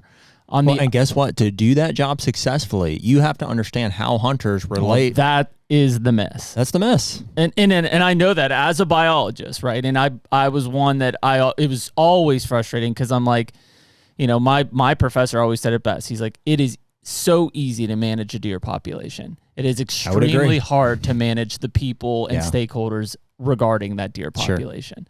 And the problem is when you're managing one and you're almost, I won't say oblivious to, but you're almost ignoring the other, it fails. You have to recognize both. That's why I think Jace in Iowa was really good in that he understands both sides of it. Maybe he can't control all the strings, but that's okay. He can at least have educated discussions. There's others we've had conversations with where I'm like, boy, they have no idea how people hunt and what they're thinking about. Yeah. They may be great at managing the deer population, but most could because it's easy. I've been encouraged so I stay in touch with Jason. He talks to Clint, who is in an interim position, to fill Tonk's position in Ohio. Let's call this out. I hope somebody from Ohio higher up, Mike Rex. I hope Mike Rex listens to this. Probably won't. Yeah. First of all, Clint needs a promotion. He does not have Tonk's job. That dude deserves it. Yeah. Clint deserves to be in that position. He deserves to be in the compensation of that position. Have you talked to Clint? Briefly, I haven't. Clint, I don't know him I know personally. Clint from past. Where I was going was Jace, I know, knows him and speaks fairly highly. And Yep. frankly, I trust Jace's opinion. You know, so I've heard nothing but great things about Clint. Yeah. But I say that because he is doing all of the things that Tonkovich had to do, which Mike is a great guy, first of all. Like, I wish him the best in retirement. He's not being compensated for it, nor does he have the title for it right now, which is bullshit. He deserves that. He has put his time in. He knows Ohio do you better know what than that anyone process else. is looking like? Is that I'm not sure it's state coming? legislative bullshit. I don't know. But it should have already happened is what I'm saying. Especially because, I mean, he's had a lot of stuff on his plate with this EHD in Southeast. Sure. He's just not being... He should be rewarded for the time he put in as essentially the apprentice to Mike Tonkovich. And I assume he will be, right? I haven't heard. I really hope so. Otherwise. But it's a good old boy buddy system sometimes, and people get screwed. The best people get screwed. So I hope he gets it. Hopefully somebody listens I to hope that. so too. But Clint deserves that because I do think that he's really good. He's got his hands him full. on at some point, regardless. Yep, You know? he's got his hands full. I'd love to go to Athens to just like sit down and talk with him, honestly, or have him here. Yeah. But yeah, it's so anyways, not to like jump in, but that I think Clint has the capabilities of being that person, just like Jason. Well, we're just talking about common sense deer management. I mean, that's it. Like same with William McKinley in Mississippi. Like we had a great conversation with William, and he gets it. He gets both sides of it. Well, Greg said it best. You know, just pay attention. Like anybody with eyeballs can see how these technologies have influenced how we as hunters, pursue the game we're after and the landscape that we're on, whether we're buying or leasing. And it's like most people would also agree, like we're not in a great place, other than Iowa. Most states are like, hey, we're on a decline here. Well, and it's because the technologies, the bag limits, the opportunities are all given in relation to how do we kill more deer? Right. Population, right? Population. The outstanding factor of how it's affecting stakeholders, and I'm talking about farmers, I'm talking about insurance companies, I'm talking about the non-hunters out there, but how that is affecting is just a garbage can of shit. Like nobody has been able to get in there and manage that out and actually have conversations. Most of the people that are qualified to do it from a biologist standpoint don't want to. It's an inconvenience. They're going to get yelled at. And it's like, to your point earlier, somebody has to fall on swords in some of these places to be the adult in the room to make decisions. And it's not happening right now. Right. Gary Alt was the great example. He got immunity and still got his ass run out of the state. But what he did 25 years ago has made the state better than ever from a deer hunting perspective. Now, we've done some things since then that I think are questionable that could, revert. That Crossbows being one of them, and we'll see how that plays out over the next 5 to 10 years. Sunday hunting's another one. We don't know how that's going to factor in from an efficiency of an extra day to kill. But well, I think Sunday hunting is a great, I think people question our stance on like if we say we don't want crossbows, somebody could accuse us of saying, well, you don't want people to have opportunities. So Sunday hunting I'm all for that. 100%.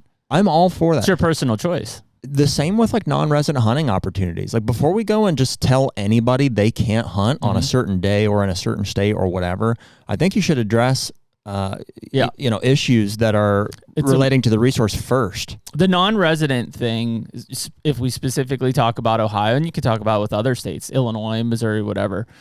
First of all, non-resident license did go up effectively a few days ago in Ohio. So in order to buy your hunting license and your either sex tag, it'll cost you about $400 now in the state of Ohio, which is, it was $2 something. So I mean, that's a big jump. So that's first off on that. But the reason that non-residents are a problem in Ohio is because of everything we talked about in terms of opportunity and technology. In every state.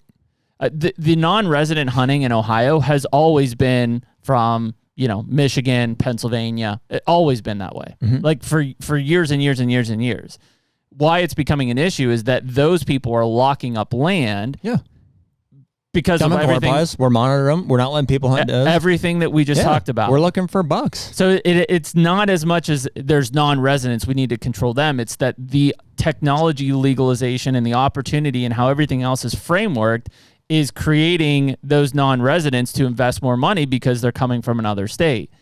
They were never a problem when those technologies and things This didn't is where exist. I agree with Greg. I'm all for hunter recruitment. I'm all for non-resident hunters. I think that's awesome. I think that if we would manage the resource properly across the country, there would be abundant age class, abundant access, abundant everything for everybody to go after, you know, and we wouldn't all have to hoard it like it's just happening now. My biggest fear, because I am, you know, and I'm on the fence. I don't ever want to see hunting disappear. So therefore, I am for hunter recruitment. I'm for hunter retention. However, we don't have anywhere to put them. We don't have anywhere to put them, and they're going to come into an experience. Greg, he's a smart guy. You know what I mean? He can look at that and say, hey, we have a bottleneck of places to go. Yeah, so and they're you going to can't have be a bad super experience. pro recruitment and super pro, you know what I mean? It's like it doesn't work. No. You got to have a place to put them. Because they're going to have a bad experience, and then they're going to quit. You got one shot at this for most of these people. Yeah. You bring a new hunter in via a crossbow, right? Easy tool to go in. They're going to go out and they're like, man, I'm going to go hunt public land in Ohio. It's going to be great. They walk out there. There's 37 other guys, 4 guys in tree stands cussing them out, just like Corey got cussed out, saying you're walking in on me. Meanwhile, you're going in further than they went the 100 yards from the parking lot. And that's the experience you want them to have? No. And none of us had that experience growing up. I mean, sure, we've all had run-ins and stuff like that, but especially any of these ones that are adapting it later in life, they don't have mentors usually. Yeah. So they're going out because they watch YouTube or whatever, and then they're doing this, and this is what they experience. Shit, man, they're selling that crossbow and they quit. They are done. They are not going back out there. Or they're financially well off and they lease land or buy land. And then they're cutting somebody else out and they're displacing and displacing and displacing. Yeah. So that is the cycle we're in. Well, that's what happens. And that part of the cycle right there, that's exactly what happens. So let's say there's a piece of property in Illinois or whatever, and locals used to gun hunt it and they would shoot does and stuff and maybe like a couple of bucks or whatever. They're effectively having population control there. Brown and sound, we'll kill them. That farm gets leased out from a non-resident, you know, in some cases, who has a crossbow, and he's going to come in and he's going to monitor it with cell cameras, and he's going to shoot, you know, $1 A buck. or $2. That is exactly the dynamic shift that's happening. So people are losing Everything. access, the herd's not getting managed, and people get pissed off at non-residents because that's who's the bad guy in that situation. Or wherever, maybe they're from that state.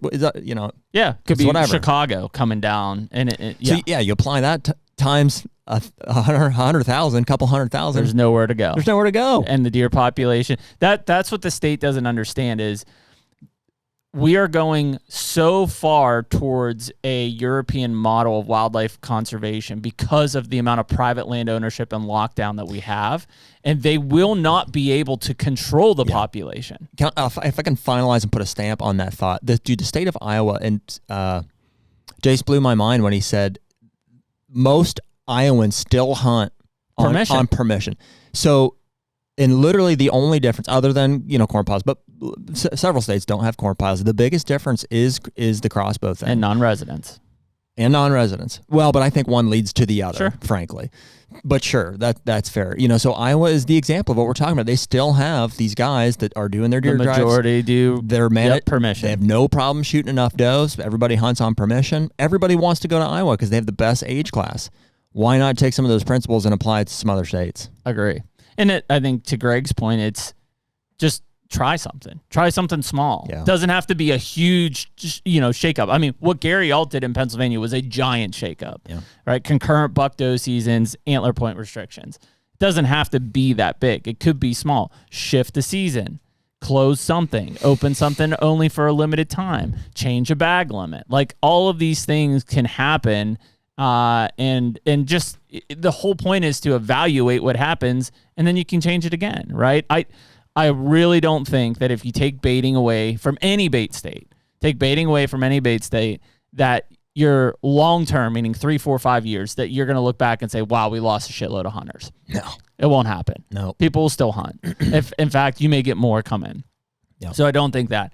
If you change crossbow structure of season, do I think you'll lose hunters? No, I don't think so. In fact, I think you'll get more gun hunters back in the gun season, which is the most effective season of killing deer. One of both. Period. I mean, they're here now. You know what I mean? So I think, yeah, you're going to, some will convert to vertical bow. Some will go back to the gun season, and then some will take advantage of whatever the compound season is, or they'll do both. Crossbow season is. Yeah. So, but some will quit. A small percentage will quit. Some will quit anyways. Yeah. The biggest thing is the access. We have to figure out this problem. And there's a lot. I mean, there's intricacies, and I'll get every outfitter in the country yelling at me, but there's some problems with outfitters. I think there should be some licensing, like literal licensing, that you're paying a fee to the state to lock up and be able to monetize off of wildlife. I think you're commercializing wildlife. It's not that far off from it. Right. I think that would change a lot. So you've got, a land or, an outfitter locking down 10,000 acres. That's a lot of people that they've kicked off to commercialize wildlife. You make them pay on a per acre of that leased and owned ground. That becomes a much different situation of how much they're actually going to effectively lock up. So I don't think that runs free enterprise because it's a public resource. So I think that needs to be addressed, much like the drone stuff from a regulation side. Again, I'm less government, I'm conservative, but in some of these cases, there are definitely misses there that are affecting the general population from an access standpoint. Yeah. Cell cams are the other one, man. I love them. Yeah. I have a great time with them. I love using them. I love seeing deer. I love studying deer. I love patterning deer. But they're cancer. And they 100% have been one of the biggest factors, I also believe, in access loss.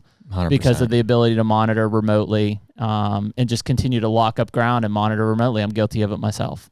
For sure. So, there's issues. I'd love for us to be able to work with a state. I don't care who it is, like to try to navigate some of those issues. Sounds like Greg would be too. I know a lot of people listen to this would get behind it too, but just the goal is to create a system where you'll never make 100% of the hunters happy, but you create a system that is healthy for the deer, that's healthy for the stakeholders that are non-hunters, including farmers, and our stakeholders as hunters are also satisfied, meaning they can have good age structure, they can still have opportunities, they have access, they can kill deer, they can kill bucks, they can kill does. Like, there is a common ground place that can all happen. But I don't think it's being talked about enough. I agree. So, anyways, that's all I got for this week. So it's October. Everything is out ahead of us. Just wait for that next cold front. Yeah. We got a couple more podcasts before then. I think we'll shoot a Hunt Companion next week, and then we got a couple Wednesday, Thursday, and then Thursday. I think if people are listening to this still, which I don't know how many people are to the end, but a couple things that we've definitely got coming up. We're going to do some live podcasts from deer camps again. Whether you and I do one in Illinois, we're definitely going to do one with the dads in Uncle Dale in Kansas. Yes. So that'll be fun. There's been enough requests that I think we should try. We'll talk to Nick about a caller podcast, like a live. Oh boy, you can call in. Okay, I think it'd be fun as hell. Like, and maybe we'll do it in a deer camp situation for sure. And we'll do standard time. Just hopefully people can plan it out around work. But it'd be cool to just be able to open up a line and get people to call in and just have it. Ask us questions, have a discussion. Like, I think we owe it to a lot of the people that have been listening to continue to have some of those one-on-one conversations. We enjoy that as much as we can get it. So we'll figure out a format to run that. I don't know what it looks like, but there's been a lot of requests for it. So I just want people to, I'm acknowledging it, that we're going to try to figure something out this year to do that. So otherwise on the normal live podcast, always the live chats going, and we try to read. We do pretty good with those. Yep. So, but those are the fun things that we've got coming up for the season that I look forward to from a podcast side is those kind of camps and interactions that we've got going on. So cool. Anyways, we appreciate everyone listening to HUNTR Podcast, episode 277. Yep, with Gregg Ritz from Thompson Center and Hunt Masters, and we will catch y'all next time. Later. Take me